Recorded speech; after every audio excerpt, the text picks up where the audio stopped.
നമ്മളെ സഹായിക്കട്ടെ. ഗലാത്യർക്കെഴുതിയ ലേഖനം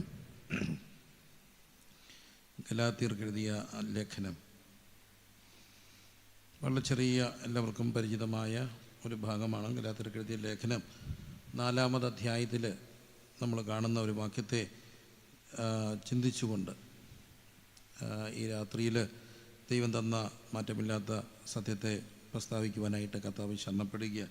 ഗലാത്യർക്കെഴുതിയ ലേഖനം 4-ാമത് അധ്യായത്തിൻ്റെ 4-5 വാക്യങ്ങളിൽ ഗലാത്യർക്കെഴുതിയ ലേഖനം 4-ാമത് അധ്യായത്തിൻ്റെ 4-5 വാക്യങ്ങൾ. എന്നാൽ കാലസമ്പൂർണത വന്നപ്പോൾ ദൈവം തൻ്റെ പുത്രനെ സ്ത്രീയിൽ നിന്ന് ജനിച്ചവനായി ന്യായപ്രമാണത്തിന് കീഴ് ജനിച്ചവനായി നിയോഗിച്ചയച്ചത് അവൻ ന്യായപ്രമാണത്തിന് കീഴുള്ളവരെ വിലയ്ക്ക് വാങ്ങിയിട്ട് നാം പുത്രത്വം പ്രാപിക്കേണ്ടത് തന്നെ. അവിടെ നാം വായിക്കുകയാണ്, എന്നാൽ കാലസമ്പൂർണത വന്നപ്പോൾ ദൈവം തൻ്റെ പുത്രനെ സ്ത്രീയിൽ നിന്ന് ജനിച്ചവനായി ന്യായപ്രമാണത്തിന് കീഴ് ജനിച്ചവനായി നിയോഗിച്ചയച്ചത് അവിടുന്ന് ന്യായപ്രമാണത്തിന് കീഴുള്ളവരെ വിലയ്ക്ക് വാങ്ങിയിട്ട് നാം പുത്രത്വം പ്രാപിക്കേണ്ടതിന് തന്നെയാണ്. അപ്പം കർത്താവിൻ്റെ ജനനത്തെക്കുറിച്ച് നാം ഇവിടെ കാണുകയാണ്. എപ്പോഴാണ് ക്രിസ്തു ജനിച്ചത് എന്ന് കാണുന്നു. കാലസമ്പൂർണതയാണ്. രാഷ്ട്രീയമായിട്ടും സാമൂഹ്യമായിട്ടും സാംസ്കാരികമായിട്ടും എല്ലാം ആ കാലഘട്ടം ഒരുങ്ങി കർത്താവിനെ വരവേൽക്കാൻ വേണ്ടി. കാലസമ്പൂർണത വന്നപ്പോൾ ദൈവം തൻ്റെ പുത്രനെ സ്ത്രീയിൽ നിന്ന് ജനിച്ചവനായി ന്യായപ്രമാണത്തിന് കീഴ് ജനിച്ചവനായി നമുക്ക് വേണ്ടി നിയോഗിച്ചയച്ചു. ന്യായപ്രമാണത്തിന് കീഴുള്ളവരെ വിലയ്ക്ക് വാങ്ങിയിട്ട് നാം പുത്രത്വം പ്രാപിക്കേണ്ടത് തന്നെ എന്ന് കാണുകയാണ്. ലോകമെമ്പാടും ആ കാലസമ്പൂർണതയിൽ അരുമനാഥൻ പിറന്നതിൻ്റെ ഓർമ്മകൾ പുതുക്കുന്ന ഒരു കാലഘട്ടത്തിലാണ് നമ്മൾ ജീവിക്കുക. അപ്പോൾ അതുകൊണ്ട് തന്നെ ചെറിയ ചിന്തകൾ പങ്കുവയ്ക്കുവാൻ കർത്താവിൽ ശരണപ്പെടുകയാണ്. കാലസമ്പൂർണത വന്നപ്പോൾ ദൈവം തൻ്റെ പുത്രനെ സ്ത്രീയിൽ നിന്ന് ജനിച്ചവനായി നമുക്ക് വേണ്ടി പിതാവാൻ ദൈവം അയക്കുകയാണ്. എന്തിനയച്ചെന്ന് നാം കണ്ടു.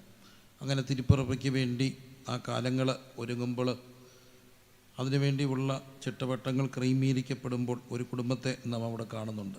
ജോസഫിനെയും മറിയത്തെയും കുടുംബം. മത്തായിയും ലൂക്കോസും ഒക്കെ ആ ഭാഗങ്ങൾ സുവിശേഷങ്ങളിൽ രേഖപ്പെടുത്തിയിട്ടുണ്ട്. ജോസഫിനെ നാം അവിടെ കാണുന്നു, മറിയത്തെ അവിടെ കാണും. അങ്ങനെ ജോസഫ് മറിയം ദമ്പതികൾ, ജോസഫിൻ്റെ വിവാഹ നിശ്ചയം മറിയവുമായിട്ട് കഴിഞ്ഞിരിക്കുമ്പോൾ പരിശുദ്ധാത്മാവിനാൽ മറിയം ഗർഭവതിയാകുകയാണ്. മത്തായി എഴുതിയ സുവിശേഷം 1-ാമത് അധ്യായത്തിൻ്റെ 19-ാമത്തെ വാക്യത്തിൽ കാണുന്നു, അവളുടെ ഭർത്താവായ യോസഫ് നീതിമാനാകൊണ്ടും അവൾക്ക് ലോകാപവാദം വരുത്തുവാൻ ഇഷ്ടമില്ലായക കൊണ്ടും അവളെ ഗൂഢമായി ഉപേക്ഷിക്കാൻ ഭാവിക്കുക. അവിടെ ഭർത്താവിനെക്കുറിച്ച്, ജോസഫിനെക്കുറിച്ച് പറയുന്ന ഒരു വാക്ക് കണ്ടു.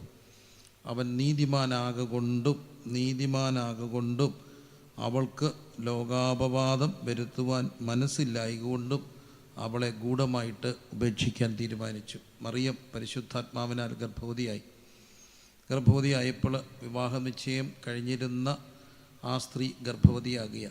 അതറിഞ്ഞപ്പോൾ ജോസഫ് ചെയ്ത ഒരു കാര്യത്തെ 19-ാമത്തെ വാക്യത്തിൽ കാണുന്നു. ജോസഫ് നീതിമാനാകൊണ്ട്, ഒരു മനുഷ്യൻ നീതിമാനാണെന്ന് ദൈവം ഒരു സാക്ഷ്യം കൊടുക്കുകയാണ്. ചെറിയൊരു സാക്ഷ്യമല്ലത്. ഒരു മനുഷ്യൻ നീതിമാനാണെന്ന് സാക്ഷ്യം കൊടുക്കുക. അപ്പോൾ തിരുപ്പിറവയ്ക്ക് വേണ്ടി ജോസഫ് മറിയം ദമ്പതികൾ ഒരുങ്ങുമ്പോൾ അതിനുവേണ്ടി തിരഞ്ഞെടുക്കപ്പെട്ട കുടുംബത്തിലെ പിതാവിനെക്കുറിച്ച് വേദപുസ്തകം പറയുന്നൊരു വാക്ക് നീതിമാൻ എന്നൊരു വാക്കാണ്. എന്തായിരിക്കുക നീതിമാൻ എന്നുള്ള വാക്ക് കൊടുക്കാൻ ശാന്തനായ ഒരു മനുഷ്യനാണ് ജോസഫ് അധികം സംസാരിച്ചതായിട്ടൊന്നും വേദപുസ്തകത്തിൽ കാണുന്നില്ല. എങ്കിലും ദൂതൻ ഇടപെടുന്നതെല്ലാം ജോസഫിനോടാണ്. പേരിട്ടത്, യേശു കർത്താവിന് പേരിട്ടത് ജോസഫാണ്. അവിടുന്ന് പോയത് ആ രാജാവ് കൊല്ലാൻ ഭാവിച്ചപ്പോൾ കുഞ്ഞുമായിട്ട് പോകുന്നത് ജോസഫാണ്. തിരിച്ച് വരാൻ ദൂതൻ പറയുന്നത് ജോസഫിനോടാണ്. ദൈവമെല്ലാം ജോസഫിനോടാണ് ആ കാലഘട്ടങ്ങളിൽ ഇടപെടുക, ദൂതൻ മുഖാന്തരം. അപ്പോൾ ജോസഫിനോട് ഇടപെടാനായിട്ടുള്ള ഒരു കാര്യത്തെ അവിടെ പറയുന്നുണ്ട്. ജോസഫ് നീതിമാനാണ്. എന്താ കാര്യം? തൻ്റെ ജീവിത പങ്കാളിയുടെ ഒരു കുറവ്, തനിക്ക് വേണ്ടി നിശ്ചയിക്കപ്പെട്ട പെൺകുട്ടിയുടെ ഒരു കുറവ് ആരും അറിയരുതെന്ന് ആഗ്രഹിച്ച ഒരാൾ. ഈ കാലഘട്ടത്തിലും അങ്ങനെയുള്ള മനുഷ്യരെയൊക്കെ നമുക്ക് കാണാൻ കഴിയും. ഈ കുറച്ച് ദിവസം മാസങ്ങൾക്ക് മുമ്പ് ലളിദാസൻ വിദേശത്ത് ഒരു സ്ഥലത്ത് ഇരിക്കുമ്പോൾ ഞാൻ ഒരു വാർത്ത കേട്ടു. ഒരു പെൺകുട്ടിയും ഒരു കുടുംബം അവർ തമ്മിൽ ഈശാപേക്ഷയുണ്ടായി. പെൺകുട്ടി വീട് വിട്ട് മാറി താമസിക്കാനായിട്ട് പോയിരിക്കുകയാണ്. അപ്പം ഈ വാർത്ത അറിഞ്ഞപ്പോൾ ഞാൻ എങ്ങനെയോ ആ പയ്യനെ കണ്ടു. അപ്പം അവൻ പറഞ്ഞ് എൻ്റെ ഭാഗത്തുനിന്നൊരു അബദ്ധം പറ്റിപ്പോയി, ഞാൻ അവളെ അടിച്ചു. ദേഷ്യത്തിലടിച്ചതാണ്, പക്ഷെ അടി നൊന്തൂന്ന് എനിക്കറിയാം. പക്ഷെ എന്ത് ചെയ്യാൻ, അവളങ്ങ് പോയി, അവൾക്ക് നൊന്തൂന്നുള്ള സത്യമാണ്.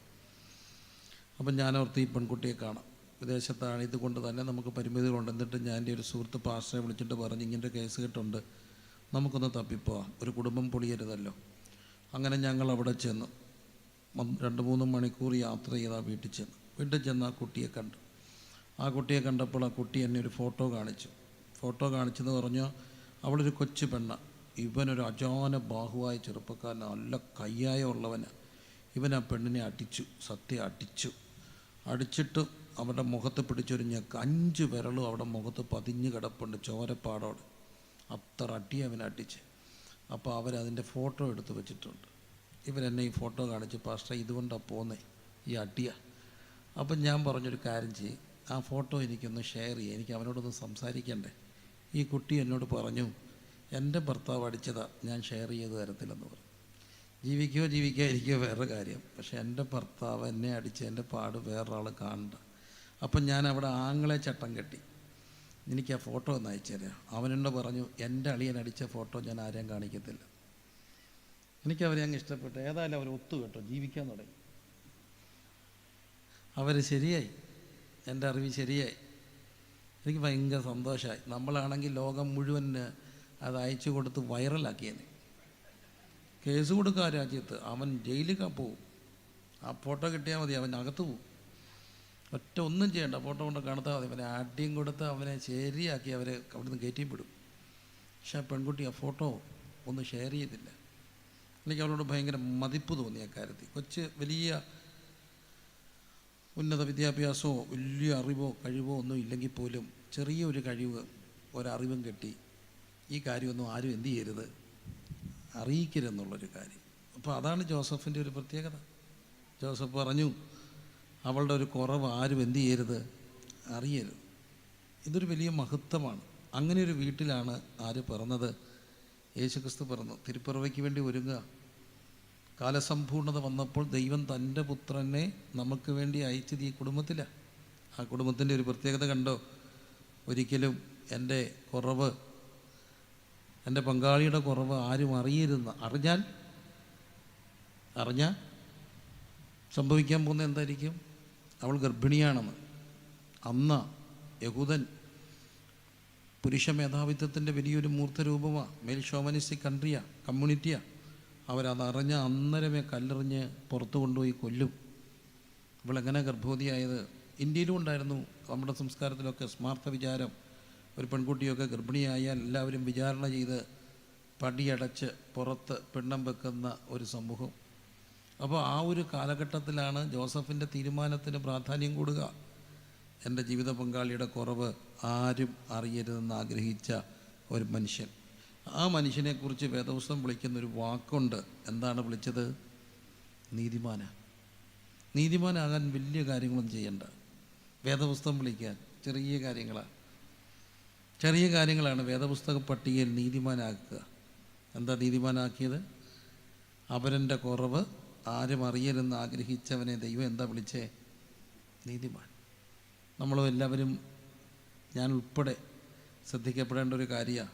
എത്ര പ്രകോപനം ഉണ്ടായാലും നമ്മുടെ വീടുകളിൽ അവരൻ്റെ കുറവുകൾ പറയാതിരുന്നാൽ, നമ്മുടെ മേശകളിൽ എല്ലാവരുടെയും വിഴുപ്പുകൾ അലക്കാതിരുന്നാൽ, അതിന് നമ്മൾ താല്പര്യമില്ലെന്ന് നമ്മൾക്ക് ദൈവം മനസ്സിലാക്കിയ ദൈവം നമുക്കൊരു പേര് വിളിക്കും. എന്താ?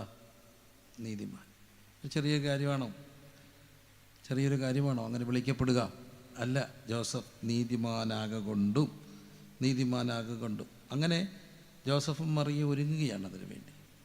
പക്ഷേ അങ്ങനെ അവർ പേര് ചേർത്തേണ്ട ആ ഒരു സമയത്ത് പോകുമ്പോൾ നമുക്കറിയാം പ്രസവത്തിൻ്റെ കാലം തികഞ്ഞു.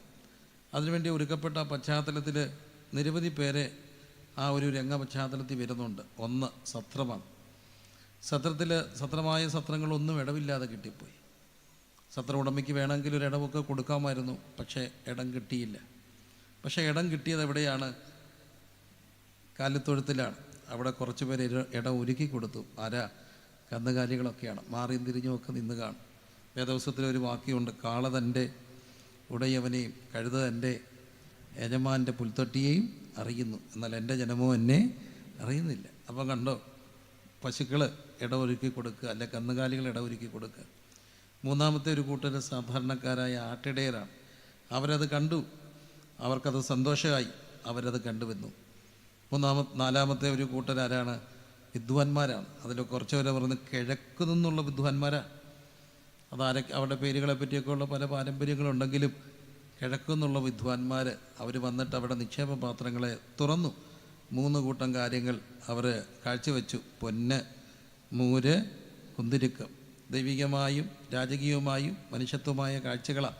ഈ കാഴ്ചകളെല്ലാം കൊണ്ടുവന്ന് ലോകരക്ഷിതാവിന് കാലസമ്പൂർണതയിൽ പിറന്ന ലോകരക്ഷകന് വേണ്ടി കാഴ്ചവെക്കുക. അഞ്ചാമത് ഒരാളെ കാണുന്നുണ്ട്. അത് രാജാവാണ്. രാജാവ് പ്രജകളെ രക്ഷിക്കേണ്ടവനാണ്. പക്ഷേ ഇങ്ങനൊരു പ്രജ ഉണ്ടായെന്നറിഞ്ഞപ്പോൾ രാജാവ് ചെയ്തത് നിഷ്ഠൂരമായൊരു കൊലപാതകത്തിൻ്റെ പരമ്പരയാണ്. കുഞ്ഞുങ്ങളെയെല്ലാം എന്ത് ചെയ്തൊക്കെ പറഞ്ഞു? കൊല്ലാൻ പറഞ്ഞു. അങ്ങനെ നിരവധി കഥാപാത്രങ്ങളെ അല്ലെങ്കിൽ സംഭവ വ്യക്തിത്വങ്ങളെ നമുക്കിവിടെ കാണാൻ കഴിയും. സത്രത്തിൻ്റെ ഉടമയാണ്. സത്രത്തിൻ്റെ ഉടമ പറയുന്നു, ഇവിടെ എന്തില്ല? ഇടം ഇല്ല എന്ന് പറയും. അപ്പോൾ ഒരു നാടകത്തെക്കുറിച്ച് കേട്ടു. ഈ ഒരു വിഷയമൊക്കെ ആയിട്ട് ബന്ധപ്പെട്ട് ഒരു പുറത്ത് പാശ്ചാത്യ ലോകത്തൊരു ക്രിസ്മസൊക്കെ വലിയ സംഭവമാണ്.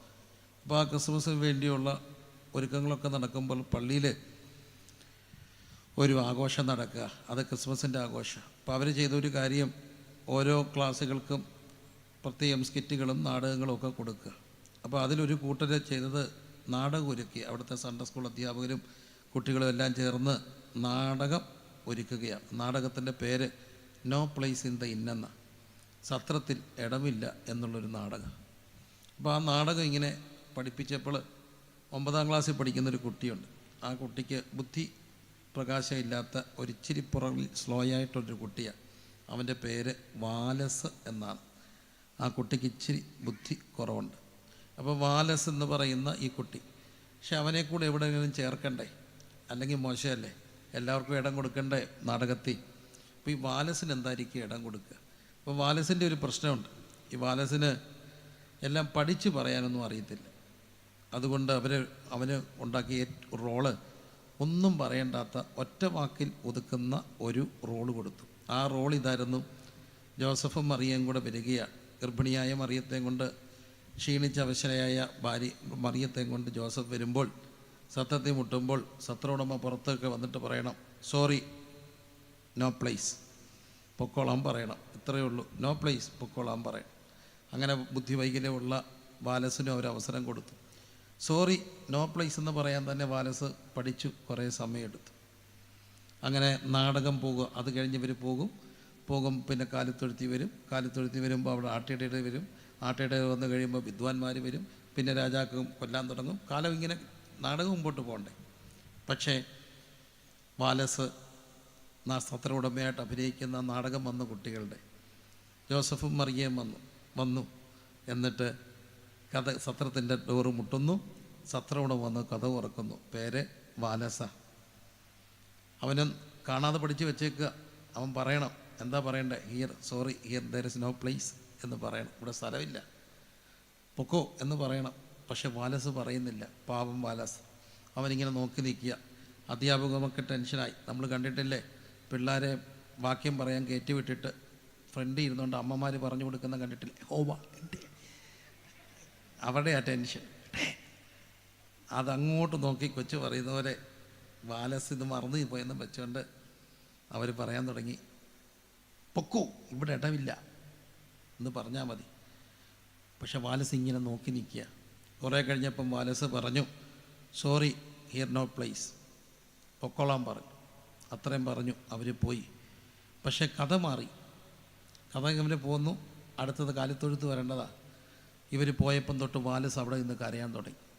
അവൻ ബുദ്ധിവൈകല്യമുള്ള കൊച്ചനാണ്. അവന് സഹിക്കാൻ വയ്യ. ഒരു ഗർഭിണിയും ഭാര്യത്താവും കൂടെ പോകുന്നു.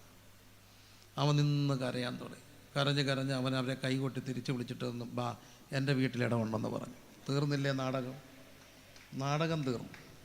പക്ഷെ നാടകം തീർന്ന് ഇതുപോലെ അച്ഛൻ കൈയടിച്ച പോലെ ആ നാടകം കണ്ടുകൊണ്ടിരുന്നവർ കൈയടിച്ചു. ചുരുക്കത്തിൽ എല്ലാവരും കൈയടിച്ചു. അവിടെ നിന്നവരെല്ലാം എഴുന്നേറ്റ് നിന്ന് കൈയടിച്ചു. ആ വർഷം അവാർഡ് കിട്ടിയ നാടകമായിട്ടത് മാറി.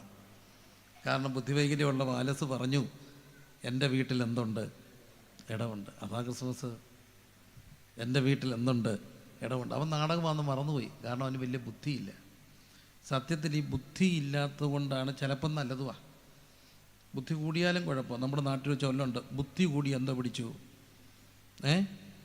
ബുദ്ധി കൂടി വട്ട് പിടിച്ചെന്ന് കേട്ടുണ്ട്. അവനെന്തോ പറ്റിയതോ? അയ്യോ, ഭയങ്കര ബുദ്ധിമാനായിരുന്നു, പക്ഷെ എന്തോ പിടിച്ചു, വട്ട് പിടിച്ചു. സത്യമാത്. കാരണം ഈ ബുദ്ധി ഇല്ലാത്തവർ ഇന്നെന്തോ കഴിക്കുന്നേ, വൈകിട്ടെന്തോ കഴിക്കുന്നത് ചിന്തിക്കത്തുള്ളൂ. ഈ ബുദ്ധിയുള്ളവരാ ചുമ്മാ ചിന്തിക്കുന്നത്, ഞാൻ ചത്താൽ എവിടെ പോവും. ബുദ്ധിയില്ലാത്തവർക്ക് ഇതിനെപ്പറ്റി ചിന്തിക്കേണ്ട ഒരു കാര്യമില്ല.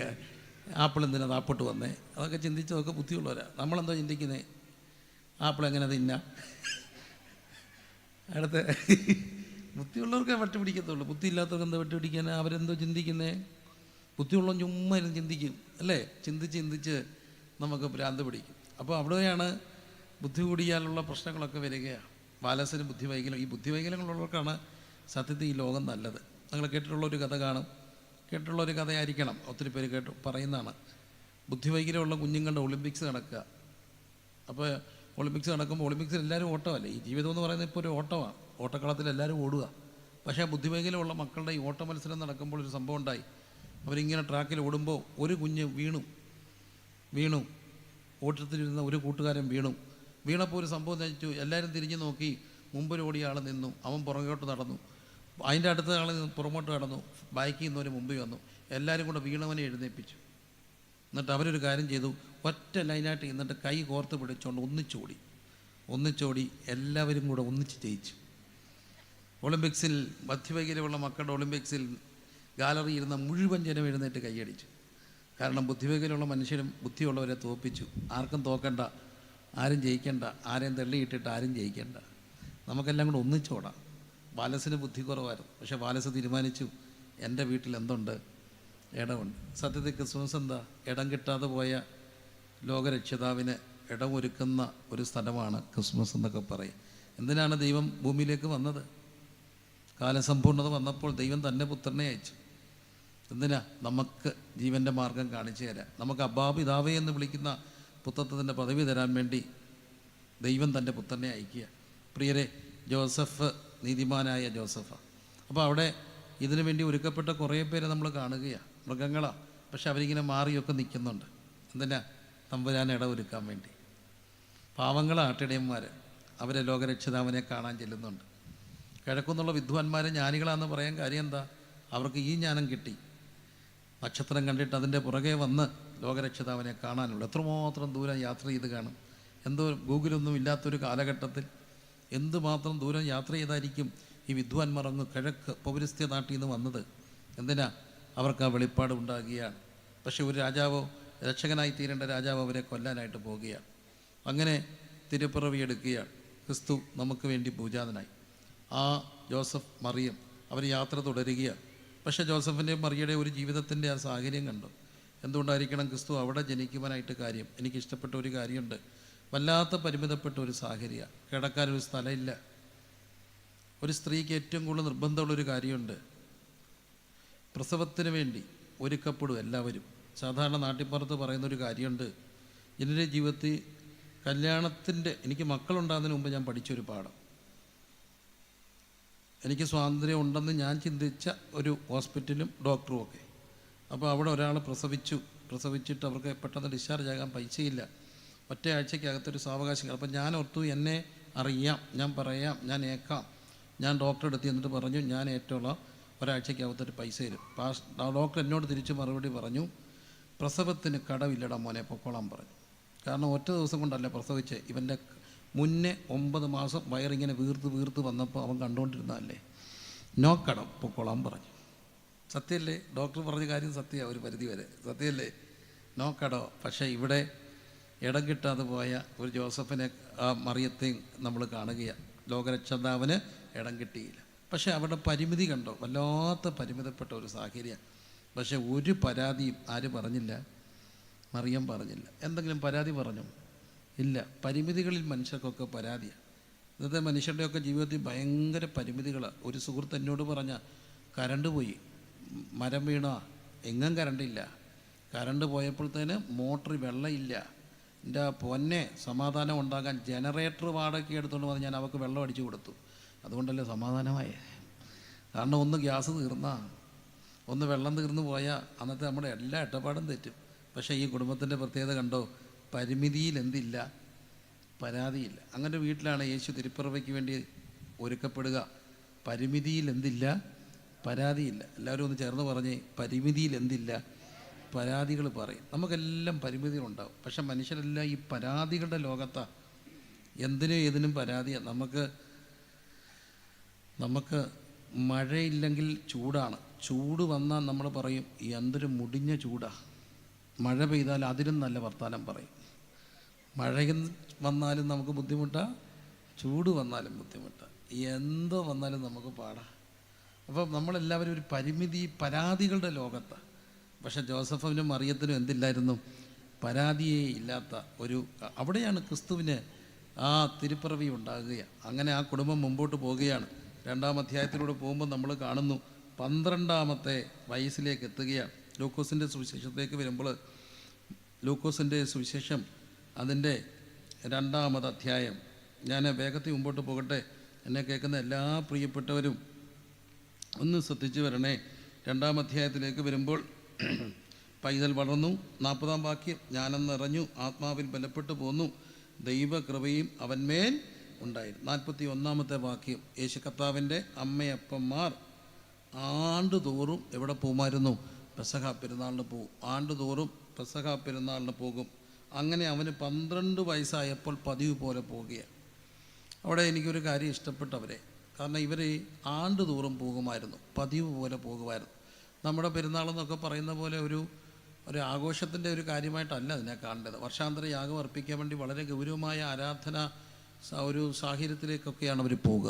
പക്ഷേ ഈ കുടുംബത്തിൻ്റെ ഒരു പ്രത്യേകത കണ്ടോ, അവർ പതിവ് പോലെ ആരാധനയ്ക്ക് പോകുമായിരുന്നു. ആ വാക്കൊന്ന് പറഞ്ഞേ, പതിവ് പോലെ. അവരെന്ത് മുടക്കിയില്ല? ആരാധന മുടക്കുകയില്ല. 3,500, എൻ്റെ അറിവിൽ 3,500-4,000 പേരെങ്കിലും ജോലി ചെയ്യുന്ന വലിയ സ്ഥാപനമുള്ള അതിൻ്റെ ഒരു മാനേജിങ് ഡയറക്ടറായിരിക്കുന്ന ഒരാളുടെ മകൻ്റെ കല്യാണം. പെൺകുട്ടിയും ഒരു ഡോക്ടർ, അവിടെ വിവാഹം നടക്കുക. എളിയദാസനും ആ മീറ്റിങ്ങിൽ ഒന്ന് പോകാൻ അതിനൊരു അവസരം ഒത്തു, അല്ലെങ്കിൽ ക്ഷണമുണ്ടായി. ഞാൻ അവിടെ ആ ശുശ്രൂഷയിലുണ്ടായിരുന്നു. പക്ഷെ എന്നെ അത്ഭുതപ്പെടുത്തിയ ഒരു കാര്യം, ആ പെൺകുട്ടിയുടെ അപ്പനും ചെറുക്കൻ്റെ അപ്പനും കല്യാണത്തിനിടയ്ക്ക് കഴിഞ്ഞിട്ട് അവരുടെ ടെസ്റ്റിമണി സാക്ഷ്യം പറഞ്ഞു. ആ സാക്ഷ്യം കൃത്യമായിരുന്നു. പെൺകുട്ടിയുടെ അപ്പം പറഞ്ഞ ഒരു സാക്ഷ്യം ഇതാണ്: എൻ്റെ മോള് ഇന്നിടത്താണ് മെഡിസിന് പഠിച്ചത്, കേരളത്തിന് പുറത്താണ്. 6-7 വർഷം അവൾ പട്ടണത്തിലുണ്ടായിരുന്നു. ഞാൻ അവിടെ ചെന്ന് കൊണ്ടാക്കിയപ്പോൾ ഇന്ന ഒരു സഭയിലാക്കിയിട്ടാണ് വന്നത്. പക്ഷേ എൻ്റെ മോളെക്കുറിച്ച് എനിക്കൊരു സാക്ഷ്യം പറയാനുണ്ട്. 6 വർഷം അവിടെ പഠിച്ചു, ഒറ്റ സഭായോഗം മുടക്കിയിട്ടില്ല. അവിടെ പാസ്റ്റർ ഇവിടെ ഇരിപ്പുണ്ട്, ഒരു സഭായോഗം പോലും എന്ത് ചെയ്തില്ല? മുടക്കിയില്ല. എന്തൊരു വലിയ സാക്ഷ്യമാണ്, ചെറിയ കാര്യമല്ല. പക്ഷേ ഈ വിശ്വാസ സമൂഹത്തിനൊരു പ്രത്യേകതയുണ്ടായിരുന്നു. വിശ്വാസ സമൂഹത്തിൻ്റെ ഏറ്റവും വലിയ പ്രത്യേകത, അവർ ഞായറാഴ്ച ഒരു പരിപാടി എടുക്കത്തില്ല. അവരുടെ പരിപാടിയിൽ എന്തില്ലായിരുന്നു? ഞായറാഴ്ച പരിപാടിയില്ല. ഞായറാഴ്ച നമുക്ക് കല്യാണമുണ്ടോ? ഇല്ല. ഞായറാഴ്ച എന്താ ഉള്ളേ? ആരാധന മാത്രമേ ഉള്ളൂ. അന്നത്തെ ദിവസം ആരാധനയ്ക്ക് വേണ്ടിയാണ്. രാവിലെ സൺഡേ സ്കൂള്, പിന്നെ സൺഡേ സ്കൂൾ പഠിപ്പിക്കുന്നവർ, അത് കഴിഞ്ഞ് ആരാധന എന്ന് വേണ്ട. ആ ഒരു ദിവസം ആർക്കുള്ളതാണ്? ദൈവത്തിനുള്ളതാണ്. പിന്നെ കുറഞ്ഞ് വന്ന് അത് രാവിലെ ആക്കി. എന്തിനാന്ന് ചോദിച്ചാൽ, ഈ രാവിലെയൊക്കെ ആക്കുന്നേ ഒറ്റ കാര്യത്തിലാണ്. പിന്നെ നമുക്ക് ഇഷ്ടം പോലെ എന്തുണ്ട്? സമയമുണ്ട്. എല്ലാവരും സമയം കുറയ്ക്കുക. പണ്ടൊരു അച്ചായൻ ഗൾഫിൽ നിന്ന് വന്നു. അപ്പം ഗൾഫിൽ നിന്ന് വരുമ്പോൾ എല്ലാ പ്രാവശ്യം വരുമ്പോൾ അടുത്തുള്ള ഒരു അച്ചായന് ഒരു 1000 രൂപ കൊടുക്കും. ഒരു പ്രാവശ്യം വന്നപ്പം കൊടുത്തില്ല. അപ്പോൾ ഈ അച്ചാൻ പോയാറായപ്പോൾ 1000 കിട്ടാതായപ്പോൾ ഇദ്ദേഹം വന്നിട്ട് ചോദിച്ചു, ഈ പ്രാവശ്യം എന്നെ പൈസ തരാഞ്ഞെന്ന് ചോദിച്ചു. കിട്ടിയില്ലല്ലോ, മറ്റേ ഒരു 1000. അപ്പോൾ ഈ അച്ചായൻ പറഞ്ഞ് വീട് പണി തുടങ്ങാനായി, അപ്പോൾ ഞാൻ ഭയങ്കര ടൈറ്റായി പോയത്. അപ്പോൾ ഈ മറ്റേ 1000 കൊടുക്കുന്ന അച്ചായൻ ചോദിച്ചു, എൻ്റെ 1000 എടുത്ത് വേണം, എനിക്കറിയാൻ വേണ്ടി ചോദിക്കുക, എൻ്റെ 1000 എടുത്ത് വേണം നിനക്ക് വീട് പണിയാൻ ചോദിച്ചു. എൻ്റെ 1000 എടുത്ത് വേണം നിനക്ക് വീട് പണിയാൻ. സത്യത്തിൽ തമ്പുരാനും ചോദിക്കുന്നൊരു കാര്യമാണ്, എൻ്റെ ഈ അരമണിക്കൂർ എടുത്ത് വേണം നിനക്ക് വല്ലതും ചെയ്യും. എല്ലാവരും കുറയ്ക്കുന്ന ആരെയാ? ദൈവത്തെ കുറയ്ക്കുക. എനിക്ക് ചിലപ്പോഴൊക്കെ അങ്ങ് സങ്കടം വരും. കാരണം 5 മണിക്ക് സഭായോഗം നിർത്താതിരുന്ന എൻ്റെ ഓർമ്മയിലുണ്ട്, ഒരു പരാതിയില്ലാതെ. എന്തോ ഒരു സന്തോഷമായിരുന്നു. 5 മണിയായിട്ടും സഭായോഗം നിന്നില്ല, ആരും ഓർത്തുമില്ല. ആത്മാവിൻ്റെ അന്തരീക്ഷത്തിൽ ഇങ്ങനെ പോവുകയാണ്. പക്ഷെ ചിലപ്പോൾ ഒക്കെ പിന്നെ അങ്ങോട്ട് പോയപ്പോൾ എല്ലാവർക്കും നിർബന്ധമായി. ഒരച്ഛനുണ്ട് പറഞ്ഞ് കൃത്യം 12:30 ആ സമയമാകുമ്പം നമുക്ക് നിർത്തണം, അല്ലെ ആ സമയമെന്ന് പറഞ്ഞാൽ നമുക്ക് നിഷ്ഠയുണ്ടായിരിക്കും. അപ്പം ചിലപ്പോൾ അങ്ങനെ നീണ്ടു പോവും, യാദർച്ഛ്യമല്ല, ആത്മാവിൻ്റെ ഇതില്ല. ഒരു കാര്യം ഞാൻ പറയാം, വിശ്വാസികളോട് പറയട്ടെ, വലിച്ചു നീട്ടാൻ ഒക്കത്തില്ല. നിങ്ങൾക്ക് ധാരണയുണ്ട്, ഞങ്ങൾ ചുമ്മാ ഇന്നങ്ങ് വലിച്ചു കിട്ടും. ഇങ്ങോട്ട് വന്നേ, 10 മിനിറ്റ് ഒന്ന് പറഞ്ഞേ, ഒന്ന് വലിച്ചു കിട്ടാം, വലിച്ചു കിട്ടാം. 10 മിനിറ്റ് 15 മിനിറ്റ് കഴിയുമ്പോൾ നമ്മുടെ എല്ലാം പോവും, നമ്മുടെ ഈ സബ്ജക്റ്റ് ഇല്ലാതെ വരും. അപ്പോൾ ഈ വലിച്ചു കിട്ടാനൊന്നും ഒക്കത്തില്ല, അത് പാടാണ്. അപ്പോൾ ഞാൻ പറഞ്ഞു, ചിലപ്പോൾ ഇങ്ങനെ നീണ്ടു പോയാൽ അത്യാവശ്യം വണ്ടി പോകേണ്ടവരൊക്കെ വളരെ റയറാണ്, അവർ പൊക്കോളും, എന്നിട്ടൊരു പാട്ടൊക്കെ പാടാം, വളരെ റയറായിട്ട് സംഭവിക്കും. അപ്പോൾ ഒരു വട്ടം ഇങ്ങനെ നീണ്ടപ്പോൾ ഞാൻ പറഞ്ഞൊരു പാട്ട് പാടും. ഇപ്പോൾ അത്യാവശ്യമുള്ളൊരു പോവുക, ആരാധന കുറച്ച് നേരം കൂടെ തുടരും. അപ്പോൾ ഒരു അച്ഛൻ ഉണ്ടൊക്കെ പറഞ്ഞു, മോനെ നീ കൊച്ചനായതുകൊണ്ട് നിനക്ക് ഒരു വിവരമില്ല. ഞാൻ വെച്ചാൽ അതെന്നാ അച്ഛാ? എടാ, 1 മണിക്ക് പോകുമ്പോൾ ആശീർവാദം കിട്ടിക്കൊണ്ട് വേണം പോകാൻ. നമ്മൾ നേരത്തെ പൊക്കോളാൻ പറഞ്ഞ ആശീർവാദം കിട്ടത്തില്ലോ. എനിക്ക് സത്യത്തിൽ സങ്കടമായി കേട്ടോ. അപക്വതയായിരിക്കും, അഹങ്കാരമല്ല കേട്ടോ. എന്നാലും അഹങ്കാരമൊന്നും ഞാൻ എന്നെ വിളിക്കത്തില്ല, കാരണം എൻ്റെ ആത്മാർത്ഥയെ പറഞ്ഞ. ഞാൻ അടുത്ത ആഴ്ച പറഞ്ഞു, 1 മണിക്ക് പോവുകയും ആശീർവാദം വേണമെന്നുള്ളവർ നമ്പർ തരൂ, SMS ആയി ആശീർവാദം ഫോണിൽ എത്തിച്ചേക്കാം. അല്ലാതെ നമ്മൾ എന്താ ചെയ്യുക? അപ്പം എല്ലാവരും കുറയ്ക്കുക. പക്ഷേ ഈ കുടുംബത്തിൻ്റെ പ്രത്യേകത കണ്ടോ, അവരെങ്ങനെ പോയി? പതിവ് പോലെ പോയി. എൻ്റെ പൊന്നു പ്രിയരോട് പറയട്ടെ, നമ്മുടെ സമൂഹത്തിൻ്റെ ഒരു പ്രത്യേകത ഉണ്ടായിരുന്നു. എനിക്കതിനകത്തൊക്കെ അഭിമാനമുള്ള ഒരാളാണ്. ബന്ധക്കുസ്തുകാരെന്ന് പറയുമ്പോൾ അവർക്ക് കുറേ കാര്യങ്ങൾ പ്രാധാന്യമുണ്ട്. അവരെന്ത് മുടക്കത്തില്ല, ആരാധന മുടക്കത്തില്ല. ഉറക്കെന്ന് പറഞ്ഞ് എന്ത് മുടക്കത്തില്ല, ആരാധന മുടക്കത്തില്ലായിരുന്നു. മോനെ ഞായറാഴ്ച വിരുന്നുകാർ വരുവാന്നേ പറയും, ഇന്ന് എന്ത് ചെയ്യരുത്, വരരുത്. അത് പറയാനുള്ള തൻ്റെ ഇടം ഉണ്ടായിരുന്നു.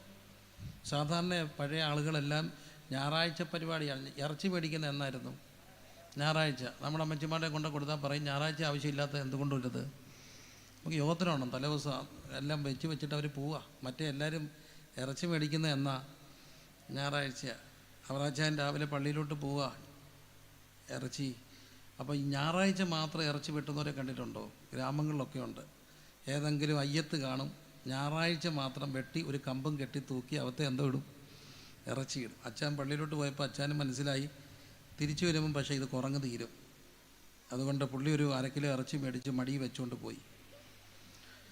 പള്ളി ചെന്ന് നിന്നപ്പോൾ അന്ന് അച്ഛൻ പ്രസംഗിച്ചത് അബ്രഹാമിനെയും ലാസറിനെയും കുറിച്ച്. അപ്പം പുള്ളി ഇടയ്ക്ക് അവറാച്ചനോട് ചോദിച്ചു, അവറാച്ച അബ്രഹാമിൻ്റെ മടിയിലെന്തായിരുന്നു? അബ്രഹാമിൻ്റെ മടിയിൽ 2 വട്ടം ചോദിച്ചപ്പം പുള്ളി പറഞ്ഞു, എൻ്റെ പൊന്നച്ച സോറി, 1/2 കിലോ ഇറച്ചി മേടിച്ചു വെച്ചു. അപ്പം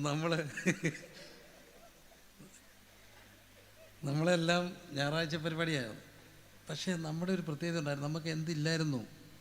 ഞായറാഴ്ചയില്ല. ഒരു കാര്യം ഓർത്തോണ്, എന്ത് മുടക്കരുത്. ആരാധനയ്ക്ക് തീക്ഷ്ണത കാണിക്കാമോ, അവിടെയാണ് ദൈവം ജന്മമെടുക്കാൻ ഇഷ്ടപ്പെട്ടത്. ആരാധന മുടക്കരുത്. എല്ലാവരും ദൈവത്തോടും തോർത്ത് പറയില്ല, നിവൃത്തിയുള്ള ആരാധന മുടക്കിക്കൊണ്ടിരുന്നാൽ അതിനകത്തൊരു പ്രശ്നം വരും. നമുക്ക് കുറ്റബോധം പോവും, നമുക്ക് അതിനകത്തൊരു ഗിൽറ്റി കോൺഷ്യസ് തോന്നത്തില്ല. പിന്നെ നമ്മളത് അതിനുമായിട്ട് അങ്ങ് ഈ മനസാക്ഷി എന്ന് പറയുന്ന ഒരു കാര്യം, അതിനൊരു പ്രത്യേകതയുണ്ട്. മനസാക്ഷിയുടെ ശബ്ദം ആദ്യം ശക്തമായിരിക്കും. തെറ്റ് കണ്ട ആവർത്തനം മനസാക്ഷി എന്താക്കും? നിർജീവമാക്കും. ഒരു വട്ടം ആരാധന മുടക്കി, എൻ്റെ ദൈവമേ ഭയങ്കര, 2 വട്ടം മുടക്കി, 3 വട്ടം മുടക്കി, പിന്നെ അതൊരു വിഷയമാകുമോ? ഇല്ല. തെറ്റിദ്ധരിക്കരുതേ. ഇവിടുന്ന് പോകുന്ന പല പിള്ളേരും വിദേശത്തോട്ടൊക്കെ പോയിട്ട് ഇംഗ്ലീഷ് ചർച്ചിൽ പോകാൻ ഇഷ്ടപ്പെടുന്നവരുണ്ട്. എല്ലാവരുടെയും വിഷയം ഭാഷയല്ല. മലയാളം ചർച്ചകൾക്ക് പരിമിതികളില്ലെന്ന് ഞാൻ പറയുന്നില്ല. പക്ഷേ പലരും മലയാളം ചർച്ചയിൽ പോകാത്തത് ഇതെല്ലാവരും കേൾക്കാൻ വേണ്ടിയാണ്. ഇവിടുന്ന് പോകുന്ന പല പിള്ളേരും മലയാളം ചർച്ചയിൽ പോകാതെ ഇംഗ്ലീഷ് ചർച്ചയിൽ ഞങ്ങൾ പോകുന്നുള്ളൂ, ഞങ്ങൾ ഇംഗ്ലീഷ് ചർച്ചിലാണ് പോകുന്നത് പറയുന്നത് ഇവർക്ക് മലയാളം അറിയാൻ വേണ്ടിയിട്ടല്ല. ഒറ്റ കാര്യം കൊണ്ടാണ് മലയാളം ചർച്ച ചെന്നാൽ ഞായറാഴ്ച ചെന്നില്ലെങ്കിൽ ഉച്ചയാകുമ്പോൾ എന്തോ വരും? വിളി വരും. അങ്ങനെ പോയൊരു പെങ്കൊച്ച് വിളിച്ച് ഒരു പാസ്റ്ററിനോട് കരഞ്ഞുകൊണ്ട് പറഞ്ഞു, പാസ്റ്ററോട് പറഞ്ഞു, പാസ്റ്ററെ ഇനിയും എന്നെ വിളിച്ചാൽ ഞാൻ കേസ് കൊടുക്കുമെന്ന് പറഞ്ഞു. എനിക്ക് പാസ്റ്റർ കെയർ ആവശ്യമുണ്ടെങ്കിൽ ഞാൻ പാസ്റ്ററെ വിളിക്കും. ആരാധന എൻ്റെ വ്യക്തിപരം, ഞാൻ വരുവോ വരാതിരിക്കുകയോ എൻ്റെ കാര്യം, എന്നെ എന്ത് ചെയ്തേക്കരുത്, തിരക്കിയേക്കരുത്. അതാണോ നമ്മുടെ സമൂഹം? അല്ല. ഞായറാഴ്ച കണ്ടില്ലെങ്കിൽ എന്തോ വരും? വിളി വരും. പിന്നെയും വിളിച്ചെടുത്തില്ലെങ്കിൽ അങ്ങ് വീട്ടിൽ വരും. പിന്നെ അല്ലെങ്കിൽ അടുത്ത ആഴ്ച രാവിലെ വന്ന് അവിടെ ഇരിക്കും. എന്തിനാ? കൊണ്ടുപോകാൻ. മക്കളെ, അത് നമ്മുടെ ഭാരത്തിൻ്റെ ഒരു ഭാഗമാണ്. അവർ പതിവ് പോലെ എന്തിനു പോയി? ആരാധനയ്ക്ക് പോയി. എല്ലാവരും ഒരിക്കലൂടെ പറഞ്ഞേ, എങ്ങനെ പോയി? പതിവ് പോലെ. സന്തോഷത്തോട് പറഞ്ഞേ, പതിവ് പോലെ. എന്ത് മുടക്കരുത്? ആരാധന മുടക്കരുത്. കണ്ടോ? ഒന്നും മറക്കരുത്. അവിടെ ജോസഫിൻ്റെ ഒരു പ്രത്യേകത ഉണ്ടായിരുന്നു. ആരുടെ എന്ത് പറഞ്ഞില്ല? കുറ്റം പറഞ്ഞില്ല. പങ്കാളിയുടെ കുറ്റം പറഞ്ഞില്ല. അവരെൻ്റെ കുറ്റം പറയല്ലേ. 2, നമുക്ക് പരിമിതികളുണ്ടാകാം. എന്ത് പറയരുത്? പരിമിതികളിൽ എന്ത് ചെയ്യരുത്? പരാതിപ്പെടരുത്. പരിമിതികളെല്ലാം ദൈവസന്നിധി സമർപ്പിക്കണം, സ്തോത്രം ചെയ്യണം. ആർക്കാ കുറവില്ലാത്തേ? പക്ഷേ ഒരു കാര്യം ഞാൻ പറയാം, കുറവുകളെല്ലാം ദൈവത്തിൻ്റെ പൊന്നു പാദപീഠത്തിൽ വെച്ച് സ്തോത്രം ചെയ്യുമ്പോൾ കുറവുകളെ പരിഹരിക്കുന്ന ദൈവത്തിൻ്റെ കൃപ അനുഭവിക്കാൻ കഴിയും. കുറവുകളെ പരിഹരിക്കുന്ന ദൈവത്തിൻ്റെ കൃപ അനുഭവിക്കാൻ കഴിയും. കണ്ടോ? 3-ാമത്തെ അവർ പതിവ് പോലെ പെരുന്നാളിന് പോയി. അങ്ങനെ അവർ പോയിട്ട് തിരിച്ചു വരികയാണ്. ഒന്നിച്ചാ പോവുക. തിരിച്ചു വരുമ്പോഴാണ് കുഞ്ഞില്ലെന്ന് അറിഞ്ഞു. ഒരു ദിവസം കഴിഞ്ഞപ്പോഴാണ് അവർ കുഞ്ഞില്ലെന്ന് അറിഞ്ഞത്. എനിക്ക് തിരുപ്പിറവിക്ക് വേണ്ടി ദൈവം എടുത്ത കുടുംബമാണ്. 12 വയസ്സായി കുഞ്ഞിന്. കുഞ്ഞില്ലെന്ന് അറിഞ്ഞു. പക്ഷെ അവരെപ്പോഴാണ് അറിഞ്ഞത്? ഒരു ദിവസം വഴി പോകയില്ല അറിഞ്ഞ്. ഒരു ദിവസം വഴി പോകയിൽ കുഞ്ഞിനെ തിരക്കാതിനൊരു കാരണം അവിടെ കാണുന്നുണ്ട്. കുഞ്ഞ് ആരുടെ കൂടെ കാണുമെന്നാണ് ഓർത്തേ? സഹയാത്ര. അപ്പോൾ ഈ കുടുംബത്തിനൊരു പ്രത്യേകത ഉണ്ടായിരുന്നു. ആ കുടുംബം നല്ല അയൽബന്ധമുള്ളൊരു കുടുംബമായിരുന്നു. ആ കുടുംബത്തിന് എന്തുണ്ടായിരുന്നു? അയൽബന്ധം ഉണ്ടായിരുന്നു. നമ്മളെപ്പറ്റി ദൈവം ആഗ്രഹിക്കുന്ന ഒരു കാര്യമുണ്ട്. എന്ത് വേണം? അയൽബന്ധം വേണം. ചെറിയൊരു കാര്യമല്ലത്. നല്ല ബന്ധങ്ങൾ വേണം. മനുഷ്യരെല്ലാം ബന്ധങ്ങളിൽ നിന്ന് വന്നവരും ബന്ധങ്ങളാൽ സ്വാധീനിക്കപ്പെടുന്നവരും ബന്ധങ്ങൾക്ക് വേണ്ടിയുള്ളവരുമാണ്. അതുകൊണ്ടാണ് ദൈവം തൻ്റെ പുത്രൻ്റെ തൻ്റെ സാദൃശ്യത്തിൽ നമ്മളെ സൃഷ്ടിച്ചത്. അപ്പം അവരോർത്തു സഹയാത്രക്കാരുടെ കൂടെ ഉണ്ടാകുമെന്ന് ഓർത്തു. എന്നിട്ട് ഒരു ദിവസത്തെ വഴി പോന്നു. കാണാഞ്ഞിട്ട് തിരിച്ചു ചെന്നു. എത്ര ദിവസം? 3-ാം ദിവസം ചെന്നു. എനിക്കവിടെ ഒരാളെ ഇഷ്ടപ്പെട്ടു ഒത്തിരി. 3-ാം നാൾ കഴിഞ്ഞപ്പോൾ യേശു ചെന്നപ്പോൾ ദേവാലയത്തിൽ ഉപദേഷ്ടാക്കന്മാരുടെ നടുവിലിരിക്കുന്നതും അവരുടെ ഉപദേശം കേൾക്കുകയും അവരോട് ചോദിക്കുകയും ചെയ്യുന്നത് കണ്ടു. വയസ്സെത്ര? 12. ഈ കുഞ്ഞിനെ നോക്കിയാൽ മതി.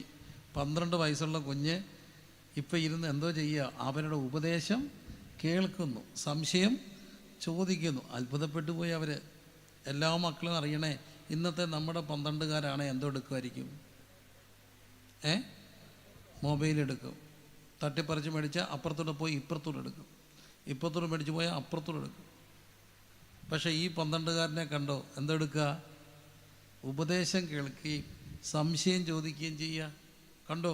12 വയസ്സേ ഉള്ളൂ. ഉപദേഷ്ടാക്കന്മാരുടെ നടുവിലിരിക്കുക. അങ്ങനെ ചെന്നപ്പോൾ കണ്ടോ 48-ാമത്തെ വാക്യത്തിൽ കണ്ടിട്ടു. അവനെ കണ്ടിട്ട് അവർ അതിശയിച്ചു. അപ്പം യേശുവിൻ്റെ അമ്മ യേശുവിനോട് മകനെ ഞങ്ങളോടിങ്ങനെ ചെയ്തതെന്തെന്ന് ചോദിച്ചു. ആ വാക്ക് എല്ലാവരും ഒന്ന് പറഞ്ഞേ. മകനെ ഞങ്ങളോടിങ്ങനെ ചെയ്തതെന്തെന്ന് ചോദിച്ചു.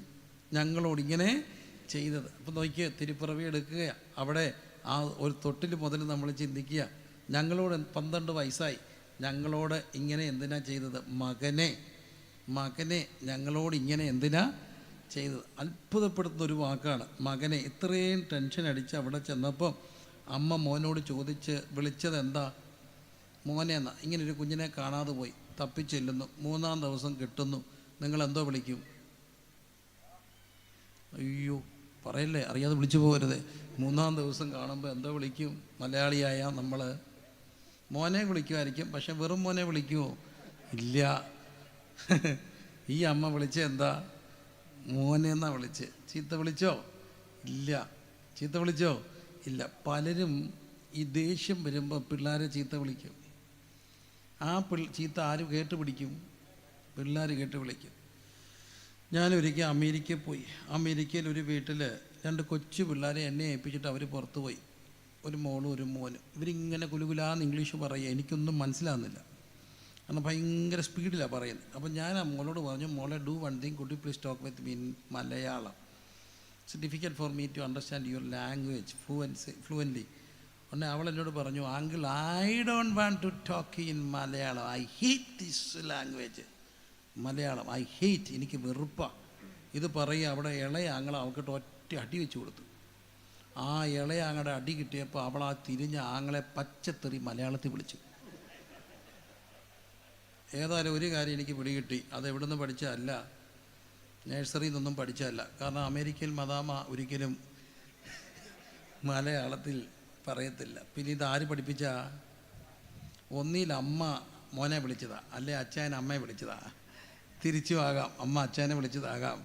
ഏതായാലും ഭാഷ എപ്പോഴും എവിടത്തെയാ? വീട്ടിലെയാ. ഈ അമ്മ വിളിച്ച എന്താ? മോനെ എന്നാണ് വിളിച്ചത്. അപ്പോൾ എത്ര പ്രകോപനം ഉണ്ടായാലും ചീത്ത വിളിക്കില്ലേ. നമ്മൾ പഠിക്കണം, പ്രാർത്ഥിക്കണം. എത്ര പ്രകോപനം ഉണ്ടായാലും ചീത്ത വിളിക്കണം. എന്നാ കാര്യം ചോദിച്ചാൽ, വേദപുസ്തകത്തിൽ ഒരു വാക്ക് എന്നെ ഭയപ്പെടുത്തുന്നുണ്ട്. ഏത് നിസാര വാക്കിനും ഉയ്യോ മൂഢാന്ന് വിളിച്ചാൽ ന്യായാധിപ അഗ്നി നരകം, അത് ഗഹന്യാണ്, അവിടെ ഇങ്ങനെ കൊണ്ടിട്ട് കത്തിക്കുന്ന ഒരു താഴ്വര ഉണ്ടായിരുന്നു. അതിൻ്റെ പശ്ചാത്തലം എടുത്തുകൊണ്ടാണ് പറയുന്നത്, അഗ്നി നരകം നിത്യദണ്ഡനം. അതുകൊണ്ട് എന്നെ കേൾക്കുന്ന പ്രിയപ്പെട്ടവരെ, കേൾപ്പാൻ വേഗതയും പറയാൻ താമസവും. എത്ര പ്രകോപനം ഉണ്ടായാലും ഒരു മോശപ്പെട്ട വാക്ക് പറയാതിരിക്കാൻ പ്രാർത്ഥിക്കണം.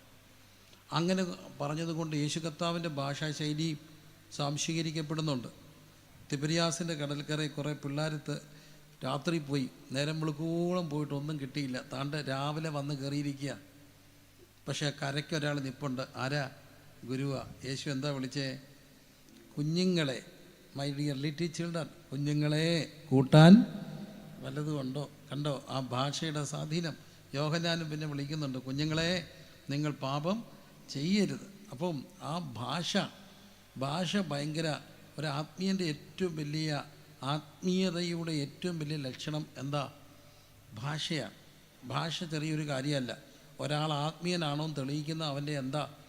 ഭാഷയാണ്. അനാത്മീയനാണെങ്കിൽ അവൻ്റെ അകത്ത് മോശപ്പെട്ട ഭാഷയുണ്ടെങ്കിൽ ഏതെങ്കിലും ഒരു പ്രകോപന സാഹചര്യത്തിൽ അതറിയാതെ പുറത്തു വരും. ദൈവത്തോടെന്നും പ്രാർത്ഥിക്കണം, എൻ്റെ ഭാഷ ഉപ്പിനാ രുചി വെച്ചത് അരിപ്പാൻ, എൻ്റെ ഭാഷ നല്ലതാകാൻ നമുക്ക് ദൈവത്തോട് പ്രാർത്ഥിക്കാൻ കഴിയണം. മകനെ ഞങ്ങളോടിങ്ങനെ ചെയ്ത് എന്ത്? അടുത്തിട്ട് മറിയം പറയുകയാണ്, നിൻ്റെ അപ്പനും ഞാനും.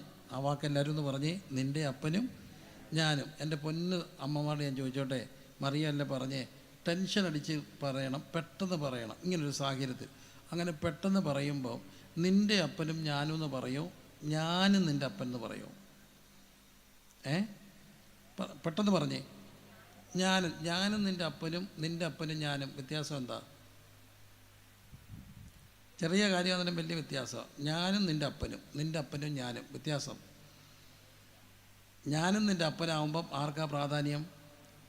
എനിക്കാ. നിൻ്റെ അപ്പനും ഞാനും ആകുമ്പോൾ ആർക്കാ പ്രാധാന്യം? അപ്പനാ. മറിയം പറഞ്ഞ എന്താ? നിൻ്റെ അപ്പനും ഞാനും. അപ്പം മറിയം ആർക്ക് പ്രാധാന്യം കൊടുത്തു? അപ്പന് പ്രാധാന്യം കൊടുത്തു.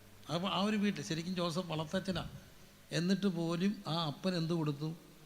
പ്രാധാന്യം കൊടുത്തു. എപ്പോഴും ഓർത്തോണം, പരസ്പരം ബഹുമാനിക്കുന്നിടത്താണ് യേശു ജനിച്ചത്. പരസ്പരം ബഹുമാനിക്കുന്ന ഒരു വീട്ടിലാണ് ആര് ജനിച്ചത്? യേശു ജനിച്ചത്. നിൻ്റെ അപ്പനും ഞാനും. ഞാനൊരു വീട്ടിൽ കയറി ചെന്നപ്പോൾ അമ്മച്ചി എന്നോട് പറയുകയാണേ, നടന്ന കാര്യമാണ്. അമ്മച്ചി എന്നോട് പറയുക, മോനെ ഈ വീട് ഇത്രയും ആക്കിയത് ഞാൻ കഷ്ടപ്പെട്ടാണ് ഇതെല്ലാം ആക്കി. ഞാനിവിടെ വരുമ്പോൾ ഈ കെട്ടിയവൻ്റെ അനിയന്മാരെല്ലാം പിള്ളേരാണ്, എല്ലാത്തിനും വളർന്നു. അപ്പോൾ കുറേ നേരം ഇങ്ങനെ പറഞ്ഞപ്പോൾ ഞാൻ അറിയാതെ ചോദിച്ചു പോയി, അച്ചായൻ മരിച്ചിട്ട് എത്ര നാളായ? പുള്ളി പുറകിൽ നിൽപ്പുണ്ട് പശുവിനെ തീറ്റി. അമ്മച്ചി അല്ല അറ്റൻഡ് ചെയ്തേ, എല്ലാം അമ്മച്ചിയായിരുന്നു, ഞാനാണ് എല്ലാം. ആരാ? ഞാനാ. പക്ഷെ മറിയം പറഞ്ഞ എന്താ? നിൻ്റെ അപ്പനും ഞാനും. കണ്ട വ്യത്യാസം? ഞാനും നിൻ്റെ അപ്പനെന്നല്ല, നിൻ്റെ അപ്പനും. അപ്പോൾ യേശു ജനിച്ച വീട്ടിൽ അവരെ പരസ്പരം എന്ത് ചെയ്തു? ബഹുമാനിച്ചു. മറിയം ജോസഫിന് പ്രാധാന്യം കൊടുത്തു. ജോസഫ് അന്ന് പുരുഷന്മാർ സംസാരിക്കുള്ളൂ, സ്ത്രീകളെ സംസാരിപ്പിക്കില്ല. പക്ഷേ എന്നിട്ട് പോലും ജോസഫ് മറിയത്തെ കൊണ്ട് സംസാരിപ്പിക്കുകയാണ്. ജോസഫ് അപ്പോൾ ആർക്ക് പ്രാധാന്യം കൊടുത്തു? മറിയത്തിന് പ്രാധാന്യം കൊടുത്തു. അങ്ങനെ അവർ പരസ്പരം ബഹുമാനത്തോടെ സ്നേഹിച്ചെടുത്താണ്, ആദരവോടെ കണ്ടെടുത്താണ് ക്രിസ്തു ജനിക്കുക. കണ്ടോ? എന്നിട്ട് വീണ്ടും മുമ്പോട്ട് പോവുകയാണ്. അവരവരോട് എന്നെ എന്തിനാണ് ഇവിടെ തെരഞ്ഞത് എന്നവർ ചോദിച്ചു. ഈ കാര്യങ്ങളെല്ലാം അവൻ്റെ അമ്മ ഹൃദയത്തിൽ സംഹരിച്ചു. 52 വാക്യം, ലൂക്കോസിൻ്റെ സുവിശേഷം 2-ാം അധ്യായത്തിൻ്റെ 52 വാക്യം. യേശുവോ ജ്ഞാനത്തിലും വളർച്ചയിലും ദൈവത്തിൻ്റെയും മനുഷ്യരുടെയും കൃപയിൽ, and Jesus increased in wisdom and in stature and in favour with God and man. അത് വളരെ ഗൗരവമുള്ളൊരു കാര്യമാണ്. മനുഷ്യൻ്റെയും ദൈവത്തിൻ്റെയും മനുഷ്യരുടെയും കൃപയിൽ, ദൈവത്തിൻ്റെ in favour with God and man. മറക്കരുത്, in favour with God and man. ദൈവത്തിൻ്റെയും മനുഷ്യൻ്റെയും. എല്ലാവരും വാക്കൊന്ന് ചേർന്ന് പറയാമോ? ദൈവത്തിൻ്റെയും മനുഷ്യൻ്റെ. അപ്പോൾ നമുക്ക് ആരുടെയെല്ലാം അനുഗ്രഹം വേണം? ദൈവത്തിൻ്റെ അനുഗ്രഹം വേണം, മനുഷ്യൻ്റെ അനുഗ്രഹം വേണം. മറക്കരുത്, ദൈവത്തിൻ്റെ അനുഗ്രഹം വേണം. ലോകരക്ഷിതാവായ ക്രിസ്തു നമുക്ക് വേണ്ടി ജഡാവതാരമെടുത്ത് വളരുമ്പോൾ 12 വയസ്സിൽ നമ്മൾ കാണുന്ന കാഴ്ച പിന്നെയും മുതിരുകയാണ്. പക്ഷേ എങ്ങനെയാണ് കർത്താവ് ജനിച്ച് വളർന്നത്? ദൈവാനുഗ്രഹത്തിലും മനുഷ്യാനുഗ്രഹത്തിലും. എന്നെ കേൾക്കുന്ന എല്ലാ പ്രിയപ്പെട്ട മക്കളോട് പറയട്ടെ, 2 അനുഗ്രഹങ്ങൾ എല്ലാവർക്കും വേണം. 1 ദൈവാനുഗ്രഹം, 2 പറഞ്ഞ മക്കളെ, ദൈവാനുഗ്രഹം വേണം, 2 മനുഷ്യൻ്റെ അനുഗ്രഹം വേണം. ദൈവാനുഗ്രഹം നമുക്ക് പലപ്പോഴും കിട്ടുന്ന ആരിലൂടെ? മനുഷ്യരിലൂടെ. മനുഷ്യർ നമ്മെ അനുഗ്രഹിക്കണം. മനുഷ്യൻ്റെ അനുഗ്രഹം വേണം, വേണ്ടേ? വേണം. ദൈവം യേശുക്രിസ്തു പൂർണ്ണ ദൈവം പൂർണ്ണ മനുഷ്യൻ വളർന്നു ജ്ഞാനത്തിലും വളർച്ചയിലും ദൈവത്തിൻ്റെയും മനുഷ്യൻ്റെയിലും കൃപയിലും. അങ്ങനെ അവിടെ എഴുതിയിരിക്കുക, ദൈവത്തിൻ്റെയും മനുഷ്യരുടെയും കൃപയിൽ. അർത്ഥം, ദൈവാനുഗ്രഹം വേണം, മനുഷ്യാനുഗ്രഹം വേണം. ആരുടെ അനുഗ്രഹം വേണം? ദൈവത്തിൻ്റെ അനുഗ്രഹം വേണം. 2 മനുഷ്യരുടെ അനുഗ്രഹം വേണം. നമുക്ക് ഈ മനുഷ്യാനുഗ്രഹങ്ങൾ എങ്ങനെ കിട്ടുക? ദൈവാനുഗ്രഹവും മനുഷ്യാനുഗ്രഹവും. മനുഷ്യൻ്റെ അനുഗ്രഹവുമുണ്ട്, മനുഷ്യരുടെ ശാപമുണ്ട്. മനുഷ്യരുടെ അനുഗ്രഹമുണ്ട്, മനുഷ്യരുടെ ശാപവും കിട്ടും. മനുഷ്യരുടെ ശാപം കിട്ടിയാൽ നല്ലതാണോ? അല്ല. ഉള്ളു നൊന്ത് ആരുടെയും ഒരു ശാപവും മേടിക്കരുത്. കാരണം കൂടാതെ ശാപം ഫലിക്കത്തില്ലെന്നറിയാം. പക്ഷേ ശാപം ഫലിക്കുന്നതും കേൾക്കുന്നതും കണ്ടിട്ടുണ്ട്. എനിക്കറിയാവുന്ന എൻ്റെ ഒരു സുഹൃത്തിൻ്റെ അച്ഛൻ, ഫാദർ പാതിരിയ അച്ഛന. അപ്പോൾ ആ അച്ഛൻ പറഞ്ഞിട്ടുള്ള ഒരു സംഭവം സുഹൃത്തിനോട് പലപ്പോഴും പറയും. സുഹൃത്തിൻ്റെ അച്ഛൻ പട്ടക്കാരനാണ്. അവർ ശുശ്രൂഷിച്ചുകൊണ്ടിരുന്ന ഒരു പള്ളിയുടെ സംഭവം ഈ അച്ഛൻ എന്നോട് പറഞ്ഞിട്ടുണ്ട്. ഞാനത് ചോദിച്ച് കൺഫേം ചെയ്തിട്ടുണ്ട്, നടന്ന സംഭവമാണ്. അവിടെ 2 വീട്ടുകാർ തമ്മിൽ വഴക്കുണ്ടായപ്പോൾ ഒരു മാമോദിസയുടെ തലേദിവസമോ മറ്റോ സംതിങ്, എനിവേ എനിക്ക് ആ സംഭവം ഏതായാലും വഴക്കിൻ്റെ പശ്ചാത്തലത്തിൽ പള്ളി വഴക്ക് മൂത്തപ്പോൾ മറ്റേ കൂട്ടരുടെ ഈ ജയിക്കാൻ വേണ്ടി, അവിടെ മാമോദിസ മുക്കാതിരിക്കാൻ വേണ്ടി മറ്റേ കൂട്ടർ ചെയ്തതെല്ലാം ചോദിച്ച് ആരാധന മുടക്കാൻ വേണ്ടി മാമോദിസ തൊട്ടിൽ വെളിക്കിറങ്ങി. പിന്നെ പറ്റി എന്നാ കാര്യം ചോദിച്ചാൽ, പിന്നെ അവിടെ ആരും മാമോദിസ മുക്കാറായി. നമ്മൾ ശിഷ്യാനത്തിൽ വിശ്വസിക്കുന്നില്ല, മാമോദിസ മുക്കാറായി. അപ്പോൾ അന്നുണ്ടായിരുന്ന വലിയ തിരുമേനി വന്നിട്ടൊരു കാര്യം ചെയ്തു, ഇത് കഴുകി പോലും മനുഷ്യരെയെല്ലാം വിളിച്ചു കൂട്ടി, ഭക്തനായ മനുഷ്യൻ മൊത്തം കഴുകിയിട്ട് ഈ തൊട്ടിയിൽ വെള്ളം നിറച്ചിട്ട് എല്ലാവരുടെ മുമ്പിൽ കൈക്കുമ്പിൾ ഇത് കോരി കുടിച്ചു. എന്തിനാ? മനുഷ്യരെ വിശ്വസിപ്പിക്കാൻ, അതിൻ്റെ ആ ദോഷം മാറിയെന്ന് കാണിക്കാൻ കൈക്കുമ്പിളി വെള്ളം കോരി കുടിച്ചതിൽ പിന്നാണ് ആൾക്കാർ ആ പള്ളി വരാൻ തുടങ്ങിയത്. പക്ഷേ എന്നോട് അച്ഛൻ പറഞ്ഞൊരു കാര്യം, അതിൽ പിന്നെ ആ വീട്ടിലുണ്ടാകുന്ന പലർക്കും പോലും മലദ്വാരത്തിൽ ക്യാൻസർ ഉണ്ട്. എന്താ കാര്യം? ഇതെല്ലാം പരമാർത്ഥങ്ങളാണ്. മനുഷ്യരുടെ അനുഗ്രഹമുണ്ട്, മനുഷ്യരുടെ ശാപമുണ്ട്. അപ്പോൾ മനുഷ്യരുടെ അനുഗ്രഹം മേടിക്കണം. ചെറിയൊരു കാര്യമല്ല. അപ്പൻ്റെ അമ്മയുടെയൊക്കെ എന്ത് വേണം? അനുഗ്രഹം വേണം. വല്യപ്പച്ചൻ്റെയൊക്കെ കൂട്ടത്തിൽ ഉണ്ടെങ്കിൽ പോയി അനുഗ്രഹം പിടിച്ച് മേടിച്ചോണം. ചാകുന്നതിന് മുമ്പ് അനുഗ്രഹം തന്നിട്ട് പോകാൻ പറയണം. കിട്ടിയതാ. നല്ല മനസ്സ് തുറന്ന അനുഗ്രഹം കിട്ടിയാൽ രക്ഷപ്പെടും. കിട്ടിയതാ. എൻ്റെ അപ്പൻ എന്നെ പഠിപ്പിച്ചൊരു പാഠമുണ്ട്. അത് ഞാൻ മക്കളോടെല്ലാം പറയും.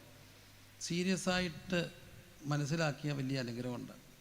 എൻ്റെ അപ്പന് മരിച്ചിട്ടിപ്പം കുറേ നാളായി. എന്നാലും വടിവത്ത കതർ ഷർട്ട്, കതർ മുണ്ട്, ആ ജുബായുടെ പോക്കറ്റിൽ എപ്പോഴും ഒരു പേഴ്സ്, ഒരു പേന, അതെപ്പോഴും സന്തത സഹചാരിയാണ്.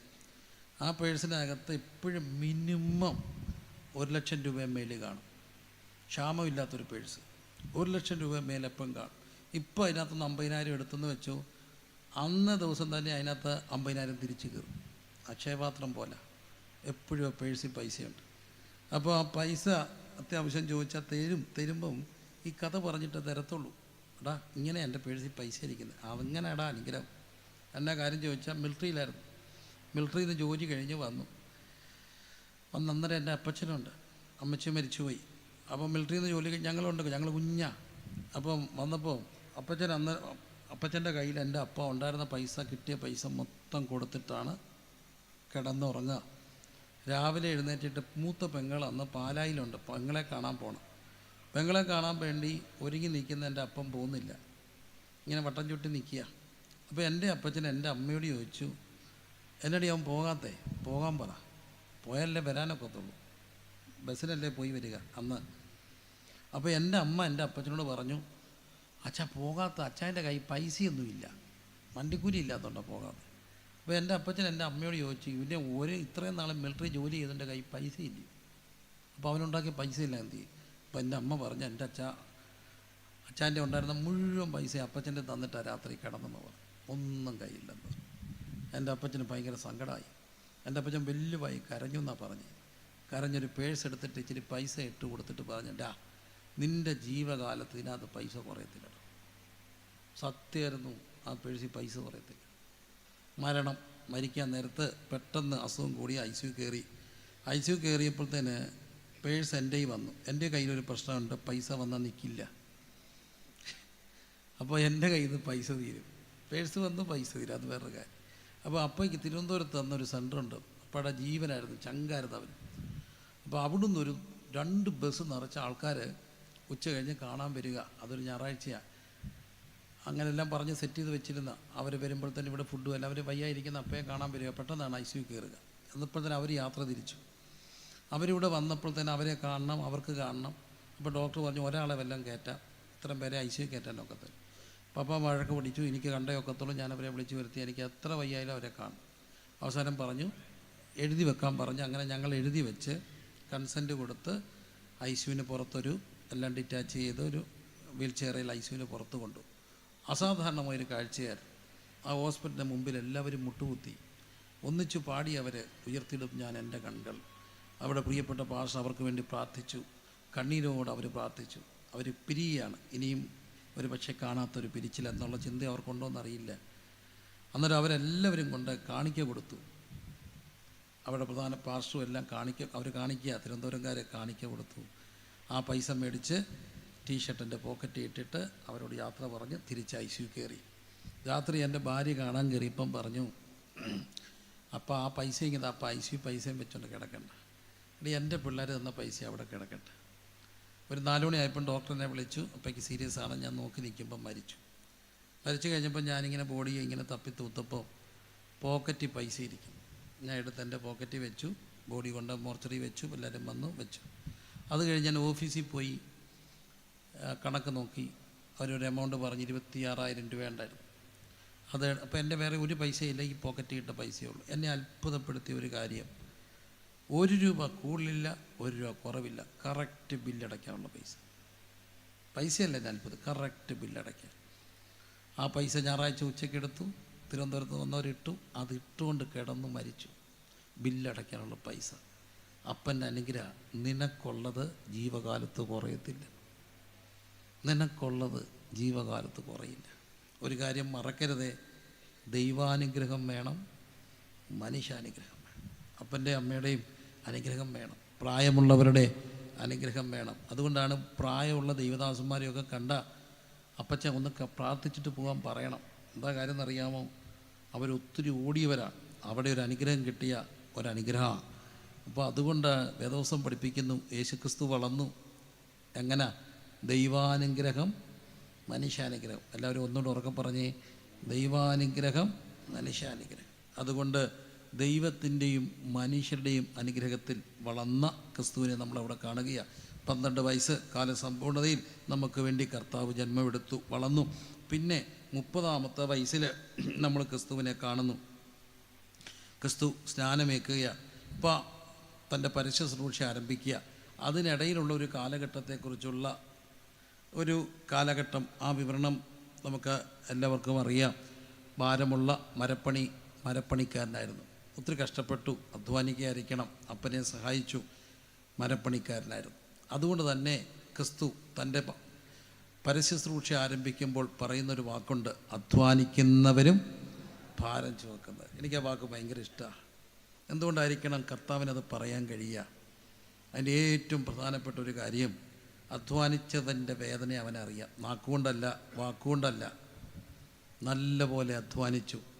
17-18 വയസ്സുള്ള പിള്ളേരെന്ന് കറങ്ങുമ്പോൾ ഭാരമുള്ള മരമെടുത്തുകൊണ്ട് മരപ്പണിക്കാരനായ ക്രിസ്തുവിന് അധ്വാനത്തിൻ്റെ വേദന അറിയായിരുന്നു. അതുകൊണ്ട് തന്നെ ആ ഗുരുവിന് ആരെക്കാട്ടും കൂടുതൽ ലോകത്തോട് പറയാൻ കഴിയും, അധ്വാനിക്കുന്നവരും ഭാരം ചുമക്കുന്നവരുവേ നിങ്ങൾ എൻ്റെ അടുക്കൽ വാ, ഞാൻ നിങ്ങളെ എന്തു ചെയ്യും?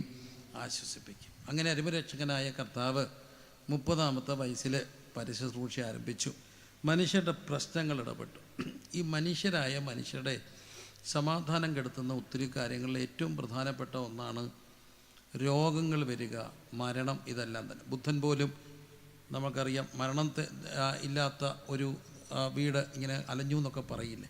അപ്പോൾ ഈ മരണവും ദുഃഖവും രോഗങ്ങളും എല്ലാം മനുഷ്യൻ്റെ ജീവിതത്തിലേക്ക് വല്ലാത്ത കയ്പുകൾ കൊണ്ടുവരും. മരണം മുന്നിൽ കണ്ടുകൊണ്ട് ജീവിക്കുക, രോഗം പേറിയ മനുഷ്യൻ. അതുകൊണ്ടാണ് ഒത്തിരി നാൾ രോഗം പേടിച്ച് കൂനിയായ ഒരു സ്ത്രീ, അശുദ്ധാത്മാവ് ബാധിച്ച് രോഗം ബാധിച്ച മക്കളെയും കൊണ്ട് വന്ന അമ്മ, മോനെയും കൊണ്ട് വന്ന് ചന്ദ്രരോഗം ബാധിച്ച് അവനെ തീയിലിട്ട് നുരച്ച് പതപ്പിച്ച് മകനെയും കൊണ്ട് വന്ന അപ്പൻ, കുഷ്ഠരോഗിയായ എന്നെ സൗഖ്യമാക്കണേ എന്ന് വന്ന് മുട്ടുകുത്തിയ കുഷ്ഠരോഗി, വിധവയായ അമ്മ കുഞ്ഞിൻ്റെ മഞ്ചുമെടുത്ത് കരഞ്ഞുകൊണ്ട് വരുമ്പോൾ അതിനെതിരിട്ട് ആ മഞ്ചത്തെ തൊട്ട കർത്താവ്, ഏക ആശ്രയമായ ഒരു സഹോദരൻ പോയി കഴിഞ്ഞപ്പോൾ 2 പാവം പിടിച്ച പെങ്ങന്മാരുടെ കരച്ചിൽ കണ്ടിട്ട് അവിടെ ചെന്ന് കൂടെ കരഞ്ഞ് ലാസറെ ഉയർപ്പിച്ച കർത്താവ്.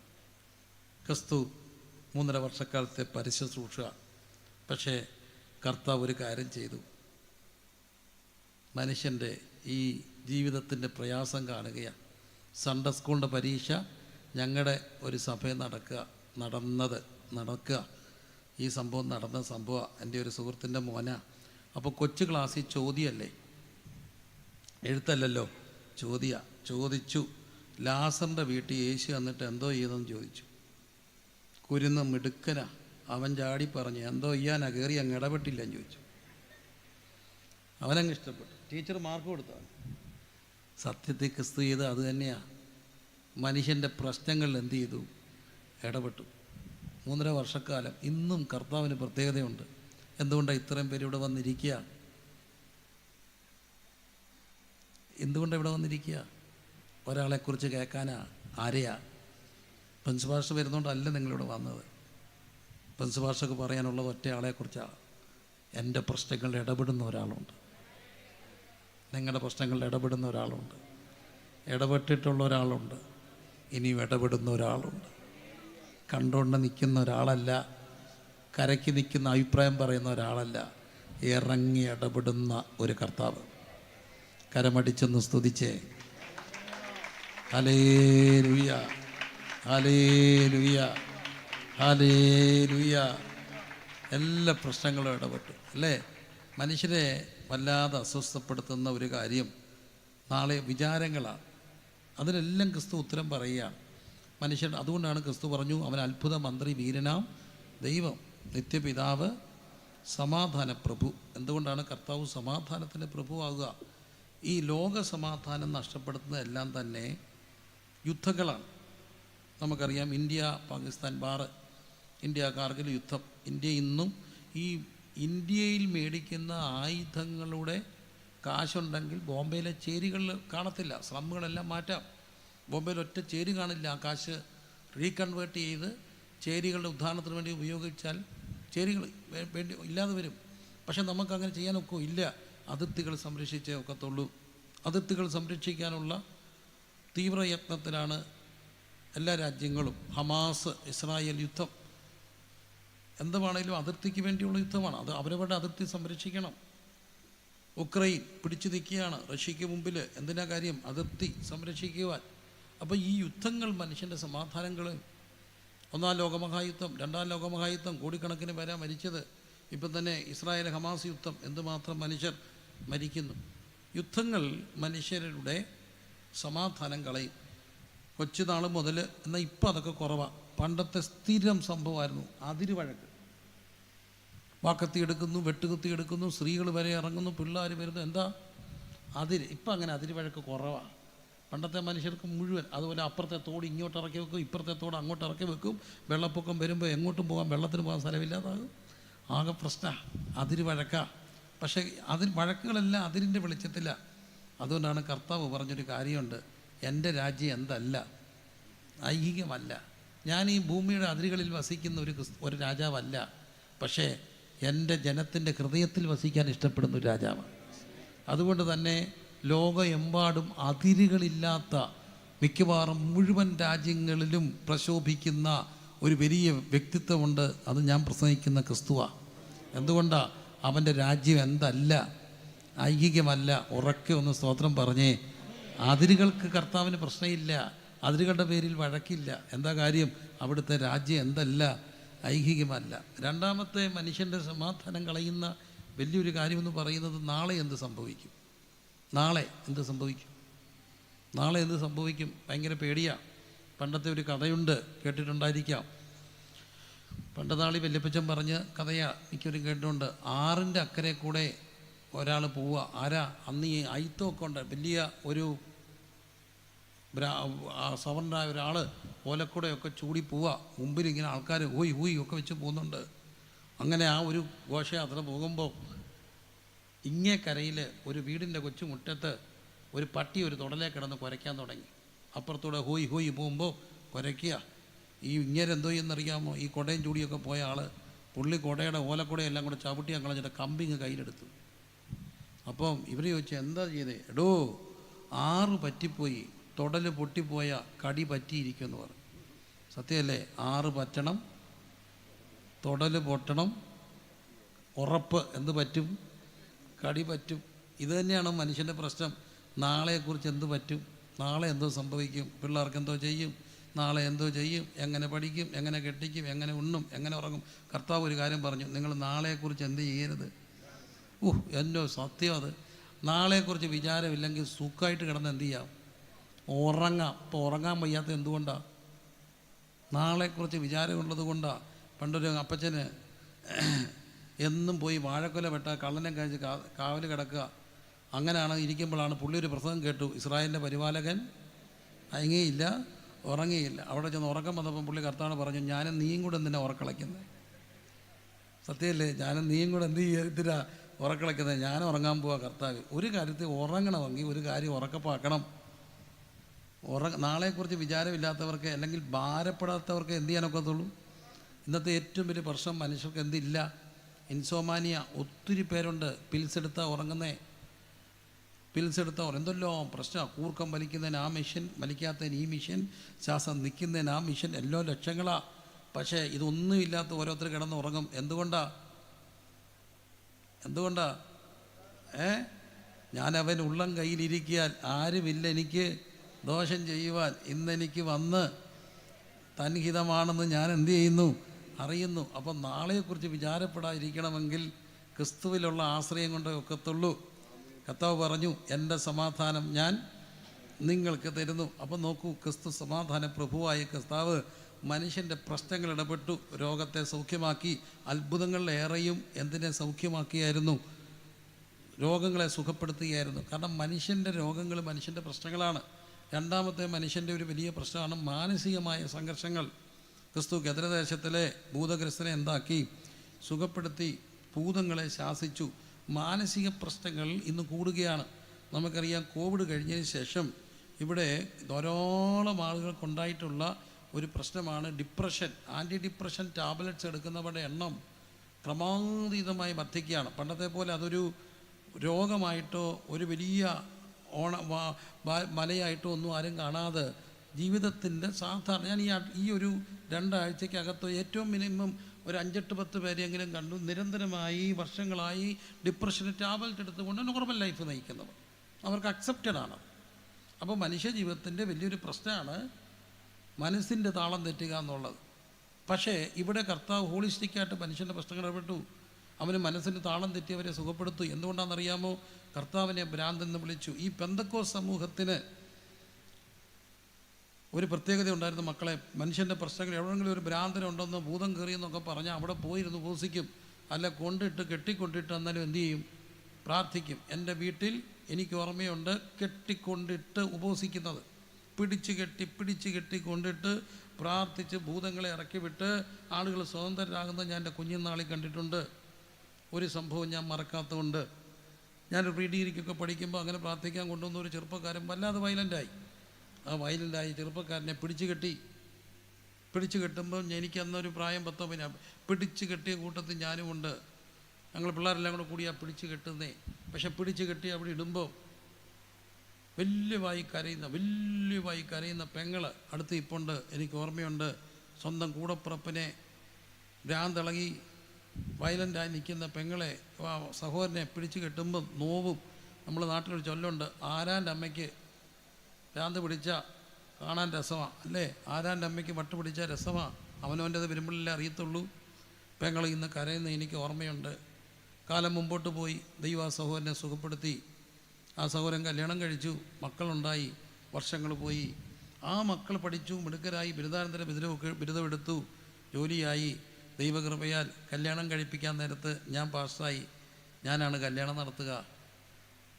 കല്യാണം നടത്തുമ്പോൾ ആ മക്കൾക്കോ കല്യാണം കഴിച്ചവർക്കോ അവിടെ ഇരിക്കുന്നവർക്കോ ഒന്നും അറിയാത്തൊരു കാഴ്ച എൻ്റെ മനസ്സിൽ കിടപ്പുണ്ട്. ഈ കൊച്ചനെ, ഈ വലിയ അപ്പനെ ഞാൻ പിടിച്ചു കിട്ടുന്നു. ഞാൻ വിളിച്ചു വല്യപ്പനും വല്യമ്മച്ചയ്ക്കും, അപ്പനും അമ്മയ്ക്കും കൂടെ ഈ ഒരു സന്തോഷ നിമിഷങ്ങളിൽ ഇവിടെ അടുത്ത് വന്ന് നിൽക്കാം. പെണ്ണിൻ്റെ ചെറുക്കൻ്റെ അപ്പനും അമ്മയും അടുത്ത് വന്ന് നിൽക്കുമ്പോൾ ഈ അപ്പനെ ഞാൻ പിടിച്ചു കെട്ടിയതാണ്, അവർക്കറിയത്തില്ലെങ്കിലും. കാലം മുമ്പോട്ട് പോയി, ആ മക്കൾക്ക് മക്കളുണ്ടായി.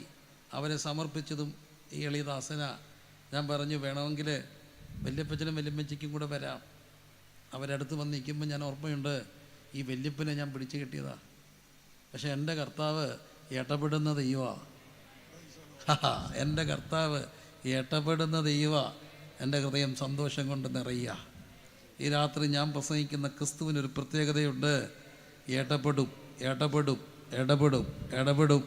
പ്രിയ സഹോദര, പ്രിയ സഹോദരി, പ്രിയ മാതാവേ, പ്രിയ പിതാവേ, പ്രിയ കുഞ്ഞെ, കൂടപ്പുറപ്പേ, എല്ലാ പ്രശ്നങ്ങളും ഇടപെടും. എല്ലാത്തിലും ഇടപെടും. കയറി ഇടപെടും. ഒറ്റയ്ക്ക് വിടത്തില്ല, കൂടെ നിൽക്കും. കരമടിച്ചൊന്ന് സ്തുതിച്ചേ. മനസ്സുകൊണ്ട് എത്രയോ പ്രശ്നങ്ങൾ ഇടപെട്ടു. സാമ്പത്തിക പ്രശ്നങ്ങൾ ഇടപെടത്തില്ലേ? ഇടപെടും. ഹല്ലേലൂയ. നാളെ കരമടയ്ക്കണ്ടേ? അടയ്ക്കണം. അതുകൊണ്ട് തന്നെ ഇടപെടുകയാണ്. ആ ക്രിസ്തുവിൻ്റെ അടുത്ത ജീവിതത്തിൻ്റെ പ്രധാനപ്പെട്ട സംഭവം നമ്മൾ കാണുന്ന കഷ്ടാനുഭവമാണ്. ഞാൻ വേഗത്തിൽ മുമ്പോട്ട് പോവുകയാണ്. കഷ്ടാനുഭവത്തിൽ ക്രിസ്തു സംഭവത്തിൽ 3 കാര്യങ്ങൾ കാണാം. 1 ഗതസമനയാണ്, 2 പീലാത്തോസിൻ്റെ ഗബ്ബതയാണ്, 3 ഗാകുലത്തെയാണ്. ഈ 3 ജീവികൾ ഓർത്താൽ മതി. 1 ഗതസമനയാണ്, 2 ഗബ്ബതയാണ്, പീലാത്തോസിൻ്റെ കൽത്തളം, 3 ഗാകുലത്തെയാണ്. അപ്പോൾ ഈ ക്രാഡിൽ നിന്ന്, ഈ തൊട്ടിൽ നിന്ന് ക്രിസ്തു തൻ്റെ പരിശുദ്ധ സൃഷ്ടിയിലൂടെ വരുന്നത് ഈ ഒരു ക്രോസിലേക്കാണ്. ക്രോസിൽ 3 കാര്യങ്ങൾ നമുക്ക് കാണാൻ കഴിയും. ഗതസമനയിൽ ആരംഭിക്കുന്ന പീഡാസഹനം. ലൂക്കോസിൻ്റെ സുവിശേഷത്തിലേക്ക് വരുമ്പോൾ ഗതസമനയുടെ പീഡാസഹനത്തെക്കുറിച്ച് നാം കാണുന്നുണ്ട്. ലൂക്കോസിൻ്റെ സുവിശേഷം 22-ാമത്തെ അധ്യായം. ലൂക്കോസിൻ്റെ സുവിശേഷം 22-ാമത്തെ അധ്യായം, അതിൻ്റെ 40 മുതലുള്ള വാക്യങ്ങൾ. ആ സ്ഥലത്തെത്തിയപ്പോൾ അവൻ അവരോട്, നിങ്ങൾ പരീക്ഷയിൽ അകപ്പെടാതിരിപ്പാൻ പ്രാർത്ഥിപ്പീനെന്ന് പറഞ്ഞു. താൻ അവരെ വിട്ട് ഒരു കല്ലേറ് ദൂരത്തോളം വാങ്ങിപ്പോയി മുട്ടുകുത്തി, പിതാവേ, അങ്ങയ്ക്ക് മനസ്സുണ്ടെങ്കിൽ ഈ പാനപാത്രം എങ്കിൽ നീക്കണമേ, എങ്കിലും എൻ്റെ ഇഷ്ടമല്ല, നിൻ്റെ ഇഷ്ടം. ഗതസമ്മന എന്നെ കേൾക്കുന്ന പ്രിയപ്പെട്ടവരെ, അരുമരക്ഷകൻ കാലസമ്പൂർണതയിൽ നമുക്ക് വേണ്ടി പിറന്ന് കാലത്തൊഴുത്തിലൂടെ പിന്നെ തൻ്റെ പരസ്യ സൂക്ഷിയിലൂടെ മനുഷ്യൻ്റെ പ്രശ്നങ്ങളെല്ലാം ഇടപെട്ട് ഇപ്പോൾ നമുക്ക് പുത്രത്വത്തിൻ്റെ അവകാശം തരുവാൻ ആ ക്രൂശിലെ പീഡാസഹനത്തിലേക്ക് വരികയാണ്. അവിടെ ഗതസമനയിലെത്തുന്നു. പക്ഷെ ആ രാത്രി കർത്താവ് അവരോട് പറയുക, നിങ്ങൾ പരീക്ഷയിൽ അകപ്പെടാതിരിക്കാൻ എന്തു ചെയ്യണം? ഉണർന്ന് പ്രാർത്ഥിക്കണം. എല്ലാവരും പ്രാർത്ഥിക്കേണ്ട ഒരു വിഷയമാണ്. പരീക്ഷയിൽ എന്തു ചെയ്യരുതേ? അകപ്പെടരുത്. എന്താ അർത്ഥം? 3 തെറ്റുകൾ കാര്യങ്ങളുണ്ടെങ്കിലേ പരീക്ഷയിൽ തോക്കത്തുള്ളൂ. 1, ഒരു സമ്മർദ്ദം വേണം. ഏത് പാപത്തോടും അല്ലെങ്കിൽ ഒരു സമ്മർദ്ദം വേണം. 2, നമുക്കതിനോടൊരു സമ്മതം വേണം. 3, അതിനൊരു സാഹചര്യം വേണം. സാഹചര്യം, സമ്മർദ്ദം, സമ്മതം. മറക്കരുത്. സാഹചര്യം, സമ്മർദ്ദം, സമ്മതം. ഈ മനുഷ്യരുടെ ഒരു പ്രശ്നം, അവർക്ക് പലതിനോടും സമ്മർദ്ദവുമുണ്ട്, സമ്മതമുണ്ട്. സമ്മതമുണ്ട് ഇല്ലേ? ഉണ്ട്. എന്തുകൂടെ ഒത്താൽ മതി? സാഹചര്യം ഒത്താൽ മതി. നമ്മൾ ഈ ഉറക്കത്തിൽ എത്ര പ്രാവശ്യം ഭിത്തിക്കിട്ട് തൊഴിച്ചിട്ടുണ്ട്? ആരെയാ? നമുക്ക് ഇഷ്ടമില്ലാത്തവരെയാ. നൊന്തപ്പുള അറിഞ്ഞത് ഭിത്തിയാണ്.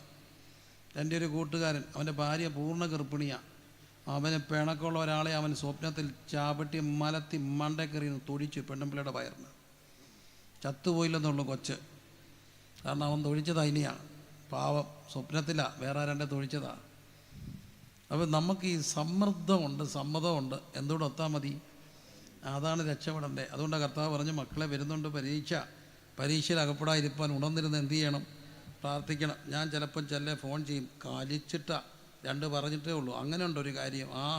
ഞാൻ ചോദിക്കട്ടെ, ദൈവകൃപ അവരെടുക്കത്തില്ല. അവർ 2-3 മണിക്കൂർ കഴിയുമ്പം തിരിച്ച് വിളിക്കും. പാസ്റ്റർ എന്തിനാ വിളിച്ചേ? കുഞ്ഞിന് വേണ്ടി ഒന്ന് പ്രാർത്ഥിക്കാനാ. സന്തോഷമാണോ? ഒരു വാക്ക് പ്രാർത്ഥിക്കട്ടെ. ദൈവകൃപ അന്നേരം എന്ത് ചെയ്തില്ല? എടുത്തില്ല. 2 മണിക്കൂർ കൊണ്ട് ഞാൻ ഓക്കെ ആയി. തമ്പുരാൻ എന്തോ ഒഴിവാക്കി? സാഹചര്യം. സാഹചര്യം. അതുകൊണ്ട് എന്നും പ്രാർത്ഥിച്ചോണം. എത്ര മിടുക്കനും, എൻ്റെ ദൈവമേ എന്നെ എന്തിപ്പെടുത്തരുതേ പരീക്ഷയിൽ. ഉറക്കെ പറഞ്ഞ് എന്തിപ്പെടുത്തരുതേ? പരീക്ഷയെപ്പെടുത്തരുത് അല്ലേ? എന്തിപ്പെടുത്തരുതേ? പരീക്ഷയെപ്പെടുക്കാതിരിക്കാൻ ഉണർന്നിരുന്ന് പ്രാർത്ഥിക്കാൻ പറഞ്ഞു. അവർ പ്രാർത്ഥിച്ചില്ല. എന്നിട്ട് കർത്താവ് എന്ത് ചെയ്തു? ഒരു കല്ലേറ് ദൂരം വാങ്ങിപ്പോയി എന്ത് ചെയ്തു? മുട്ടുകുത്തി. കല്ലേറ് ദൂരം. ഗതസമന. കല്ലേറ് ദൂരം അവനവൻ്റെ ദൂരമാണ്. കല്ലേറ് ദൂരം ഒരു ഫ്രൈസാണ്. 2 വാഴപ്പാട്, 2 വണ്ടിപ്പാടെന്നൊക്കെ പറയുന്ന പോലെ അവിടുത്തെ ഒരു ഫ്രൈസാണ് കല്ലേറ് ദൂരം. പക്ഷെ കല്ലേറ് ദൂരം ചിന്തിച്ചാൽ ഓരോരുത്തരുടെയും ദൂരമാണ്. ആരോഗ്യമുള്ള ഒരാൾ കല്ലെറിഞ്ഞ അങ്ങ് ദൂരെ ചെല്ലും. ഒരു കുഞ്ഞ് കല്ലെറിഞ്ഞ ഇച്ചിരി ചെല്ലും. നല്ല വിറയ്ക്കുന്ന ഒരപ്പച്ചൻ ഒരു കല്ലെറിഞ്ഞ ഇച്ചിരി ചെല്ലും. അപ്പം കല്ലേറ് ദൂരം ആരുടെ ദൂരമാണ്? അവരവരുടെ ദൂരമാണ്. ഒരു കാര്യം ഗതസമനെ കർത്താവ് ഉറപ്പ് കൊടുക്കുന്നു, ഇനി ഞാൻ എത്ര നാൾ നിങ്ങളുടെ കൂടുമെന്ന് എനിക്കറിയില്ല, പക്ഷേ നിൻ്റെ ദൂരത്താരുണ്ട്? ഞാനുണ്ട്. എൻ്റെ കർത്താവിനൊരു പ്രത്യേകതയുണ്ട്. ഗതസമന എനിക്ക് ഉറപ്പ് തരുന്നൊരു കാര്യം, എല്ലാവരുടെയും ദൂരത്തിൽ ആരുണ്ട്? കർത്താവുണ്ട്. ഉണ്ട്. എല്ലാവരുടെയും ദൂരത്തിലുണ്ട്. ഇല്ലേ? ആരുടെ ദൂരത്തിലാണ് ഇല്ലാത്ത? എല്ലാവരുടെയും ദൂരത്തിൽ ആരുണ്ട്? കർത്താവുണ്ട്. എല്ലാവരുടെയും ദൂരത്തിൽ കർത്താവുണ്ട്. നോക്കൂ, ഈ ക്രിസ്തു ജെറുസലേമിലേക്ക് വരികയാണ്. ജെറുസലേമിലേക്ക് വരുമ്പോൾ അവരെ കുരുത്തോല പിടിച്ചുകൊണ്ട് പറഞ്ഞു, ഞങ്ങൾ രാജാവിൽ വിളിച്ച് ഹോശന്ന പാടി എതിരേക്കുകയാണ്. അതേ പ്രിയപ്പെട്ടവർ അടുത്ത ദിവസം അതേ ആഴ്ചയിൽ പറഞ്ഞു, നിന്നെ വേണ്ട, ആരെ മതി? ബറബാസിനെ മതി. പറഞ്ഞത് ആരാ? കഴിഞ്ഞ ഞായറാഴ്ച അവർ പറഞ്ഞു, ആരെ മതി? നിന്നെ മതി. ഹോശന്ന പാടിയവർ ഇന്ന് പറയുന്നു, നിന്നെ വേണ്ട, ആരെ മതി? ബറബാസിനെ മതി. സത്യമല്ലേ? ഇന്ന് വേണമെന്ന് പറയുന്നവർ നാളെ എന്ത് പറയും? വേണ്ടാന്ന് പറയും. ഞങ്ങളുടെ സമൂഹം ഉണ്ടല്ലോ, ഈ പാസ്റ്റർമാരുടെ സമൂഹം, അവിടെ എന്നുമുള്ളൊരു വേദനയായത്. ഇന്ന് വേണമെന്ന് പറയും. എൻ്റെ ഒരു സുഹൃത്തൊരു അച്ചായനുണ്ട്. അച്ചായൻ എന്നോട് ഇടയ്ക്കിടയ്ക്ക് ഉപദേശിക്കും, മോനെ നിന്നോട് ഭയങ്കര സ്നേഹമാണ്, അവിടെ ഇച്ചിരി കപ്പ വേയിച്ച, ഇച്ചിരി നല്ല ഭക്ഷണം വെച്ച നിങ്ങളൂടെ വന്നിട്ടേ കഴിക്കത്തുള്ളെന്ന് അവർ പറഞ്ഞാൽ ഒത്തിരി സന്തോഷിക്കല്ലേ. കാരണം അതിറങ്ങുമ്പോൾ ഓർത്തോണം, അടുത്ത ദിവസം പറയും ഇങ്ങോട്ട് വഴിയേ വേണ്ടാന്ന് പറയും. അന്നേരം ദുഃഖിക്കാതിരിക്കണമെങ്കിൽ ഇപ്പോൾ ഒത്തിരി എന്ത് ചെയ്യരുത്, സന്തോഷിക്കരുത്. സത്യമല്ലേ? നല്ല പോലെ കഷ്ടപ്പെട്ട ഒരു സ്ഥലത്ത് പോയി ഒരു പ്രവർത്തനം തുടങ്ങി, എന്ത് പാടാ. പിന്നെ അവിടെ ആളായി, പിന്നെ വീടായി, പിന്നെ സ്ഥലമായി, ശവക്കോട്ടയായി, എല്ലാം ആകുമ്പോൾ അവർ പറയും ആര് പോരാ, പാസ്റ്റർ പോരാ. ചിലരെ വഴക്കിന് നിൽക്കത്തുള്ളൂ, ചിലരങ്ങ് പോവും, മിക്കവരും പോവും. പോകാൻ നേരത്ത് ആ രാത്രി കർത്താവരോടൊന്ന് പറയും, എന്തിനാ കുഞ്ഞെ സങ്കടപ്പെടുന്നേ? എന്നോടും അവർ പറഞ്ഞു നിന്നെ വേണ്ട, ആരെ മതി, ബറബ്ബാസിനെ മതി. ആ കർത്താവ് നമ്മുടെ ദൂരത്ത് വരുന്നതുകൊണ്ടാണ് ശുശ്രൂഷ നിർത്താതെ മുമ്പോട്ട് പോകുന്നത്. എന്താ കാര്യം?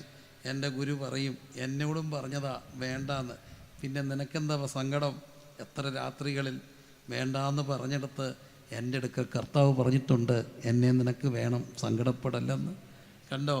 അവരുടെ ദൂരത്ത് ആര് വരും? കർത്താവ് വരും. ഇന്ന് ഡിവോഴ്സൊക്കെ നോർമലാകുകയാണ്. കാരണങ്ങൾ എന്തോ ആകട്ടെ, ഭയങ്കര മുറിവുകളാണ്.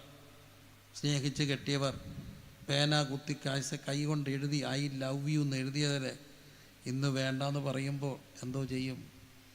കുടുംബ സദസ്സിൽ, കുടുംബാരോഗ്യ കോടതിയിൽ ഏതെങ്കിലും ഒത്തുപോകാൻ പഴുതുകളുണ്ടോ എന്ന് കൗൺസിലേഴ്സ് ചോദിക്കുമ്പോൾ ഈ ഇവളെ എനിക്ക് വേണ്ട, ഇവനെ എനിക്ക് വേണ്ട, ഇവൻ്റെ കൊണ്ടുള്ള ജീവിതം വേണ്ട, ഇവരോടുള്ള ജീവിതം വേണ്ട എന്ന് പറയുമ്പോൾ ഒരാളെന്നും മുറിയും. ചിലപ്പം കുഞ്ഞുങ്ങളും കാണും. പക്ഷെ അവിടെ ഈ വേണ്ടപ്പെട്ടവർ വേണ്ട എന്ന് പറയുന്നവരുടെ ദൂരത്തൊരാൾ കാണും. എന്താ കാര്യം? എന്നോടും പറഞ്ഞു നിന്നെ എന്ത് ചെയ്യണ്ട, വേണ്ട എന്ന് പറയുന്നവരുടെ ദൂരത്ത് ആരുണ്ട്? യേശുവുണ്ട്. ഇന്നും പ്രിയരെ ഒരു കാര്യം ഓർക്കണേ, വിശപ്പെന്ന് പറയുന്ന ഇന്നും ഒരു സത്യമാണ്. നമ്മൾ ഈ വിശപ്പില്ലെന്നൊക്കെ പറഞ്ഞാലും വിശപ്പുള്ളത് സത്യമാണ്. ഇന്ത്യ അങ്ങനെ അല്ലെന്ന് പറയാം, ലോകം അങ്ങനെ അല്ലെന്ന് പറയാം. പക്ഷേ ഇന്നും അതൊരു യാഥാർത്ഥ്യമാണ്. ആ യാഥാർത്ഥ്യം മാറാറായിട്ടില്ല. വിശപ്പൊരു സത്യമാണ്. എൻ്റെ ഒരു സുഹൃത്ത് തിരുവനന്തപുരത്ത് പലയിടത്ത് ബോഡി വെച്ചു, ആരും അറിയാതെ ഭക്ഷണം എത്തിക്കും.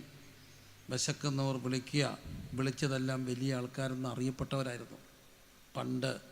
പക്ഷെ അവർക്ക് ഇരക്കാൻ അറിയില്ല, മോഷ്ടിക്കാൻ അറിയില്ല.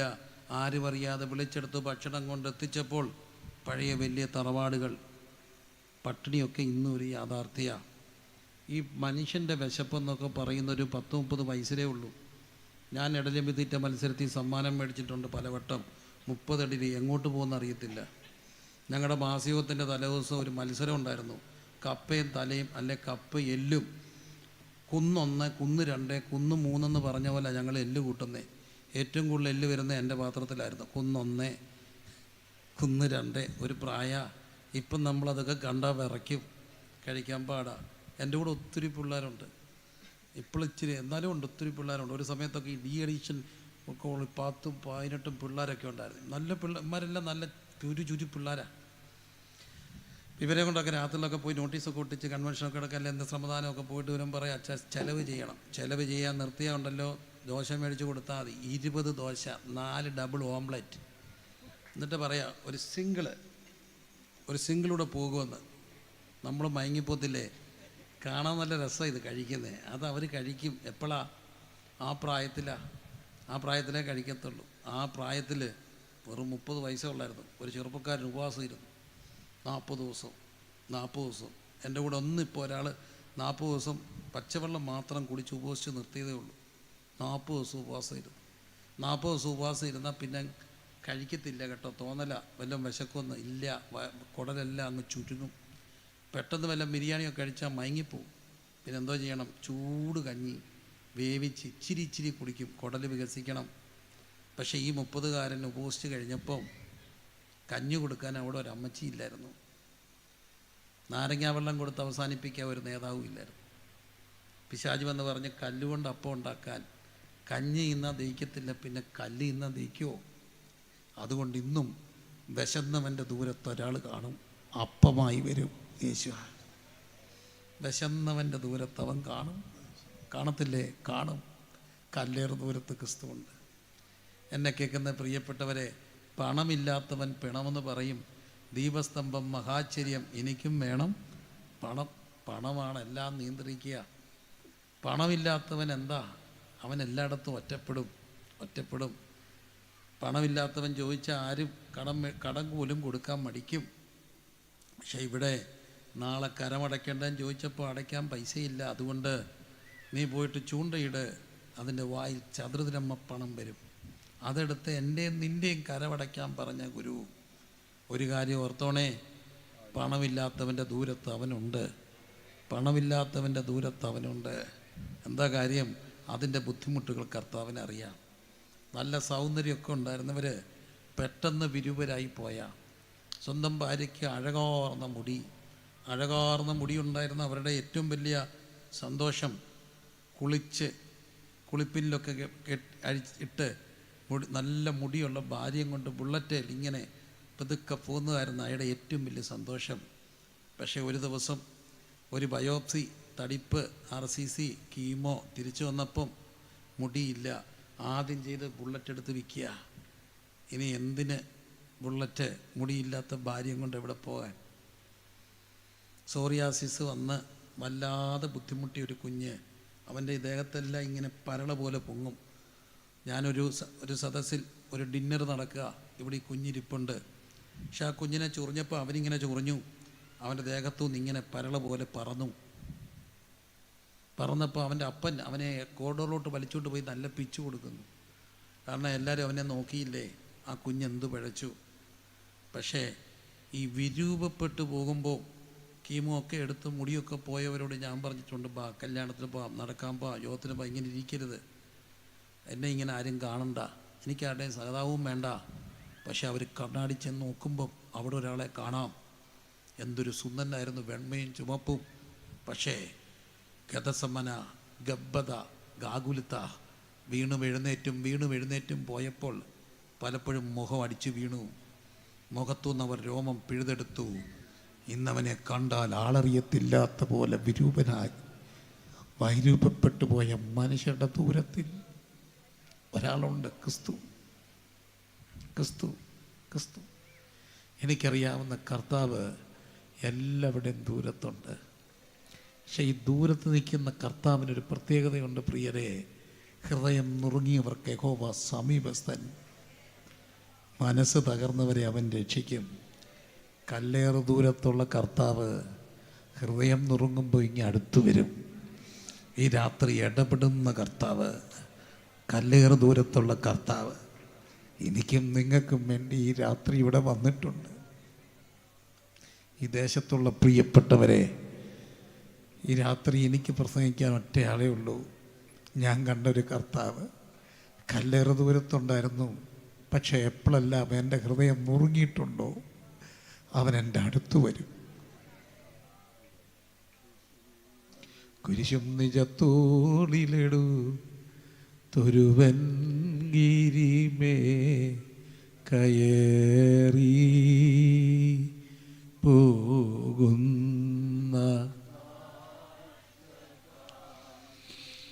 കുരിശും നിജത്തോളിലെടു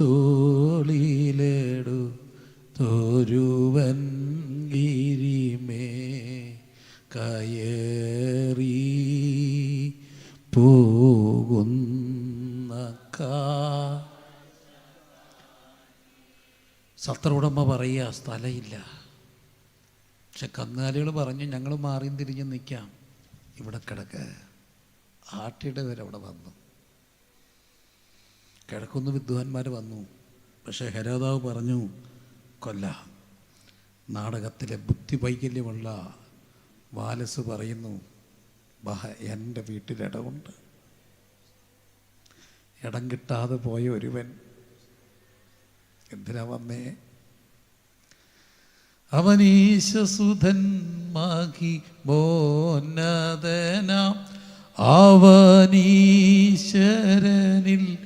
ബഹുവന്നിധന അവനീശസുധൻ മഹിമോന്നതന അവനീശ ദാനിയേലേ ബഹുവന്നിധനാമവനീ വിധവേള സമാന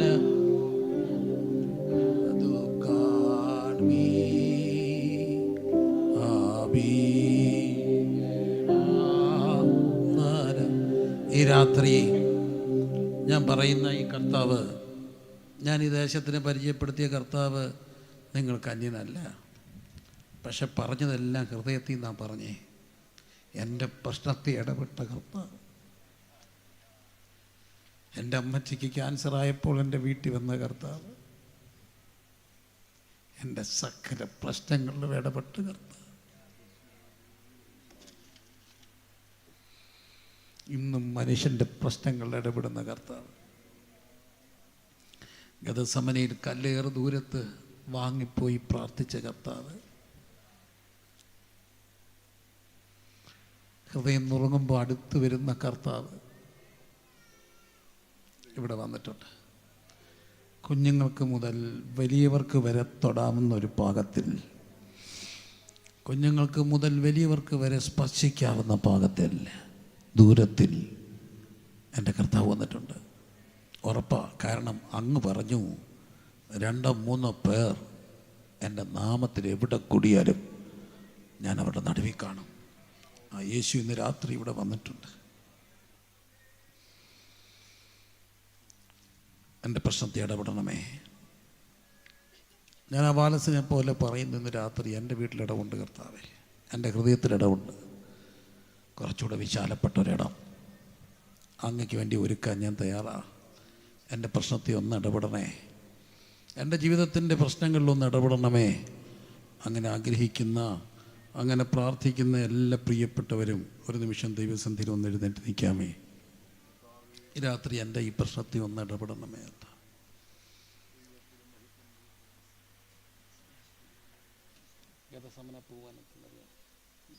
എല്ലാവരും ഒന്ന് പ്രാർത്ഥിച്ച്. ഗതസമന മുതൽ അവിടുന്ന് പറയുന്നു, ഞാനുണ്ട് നിൻ്റെ പ്രശ്നത്തിൽ, ഞാൻ നിൻ്റെ ദൂരത്തുണ്ട്, നിൻ്റെ ദൂരത്ത് ഞാനുണ്ട്. നമ്മുടെ ദൂരത്ത് കർത്താവുണ്ട് പ്രിയരെ, നമ്മുടെ ദൂരത്ത് കർത്താവുണ്ട്. നമുക്കിന്ന് ഉയർത്താൻ വേറൊരാളില്ല, കർത്താവേ ഉള്ളൂ. എല്ലാവരുടെയും ദൂരത്ത് യേശുണ്ട്. കൊച്ചു കുഞ്ഞുങ്ങൾ മുതൽ വലിയവിടെ വരെ ദൂരത്ത് യേശുണ്ട്. കൊച്ചു കുഞ്ഞുങ്ങളുടെ മുതൽ വലിയവരുടെ ദൂരത്ത് വരെ യേശുണ്ട്. ഞാൻ എപ്പോഴും പറയാൻ ഇഷ്ടപ്പെടുന്നൊരു കാര്യമുണ്ട്.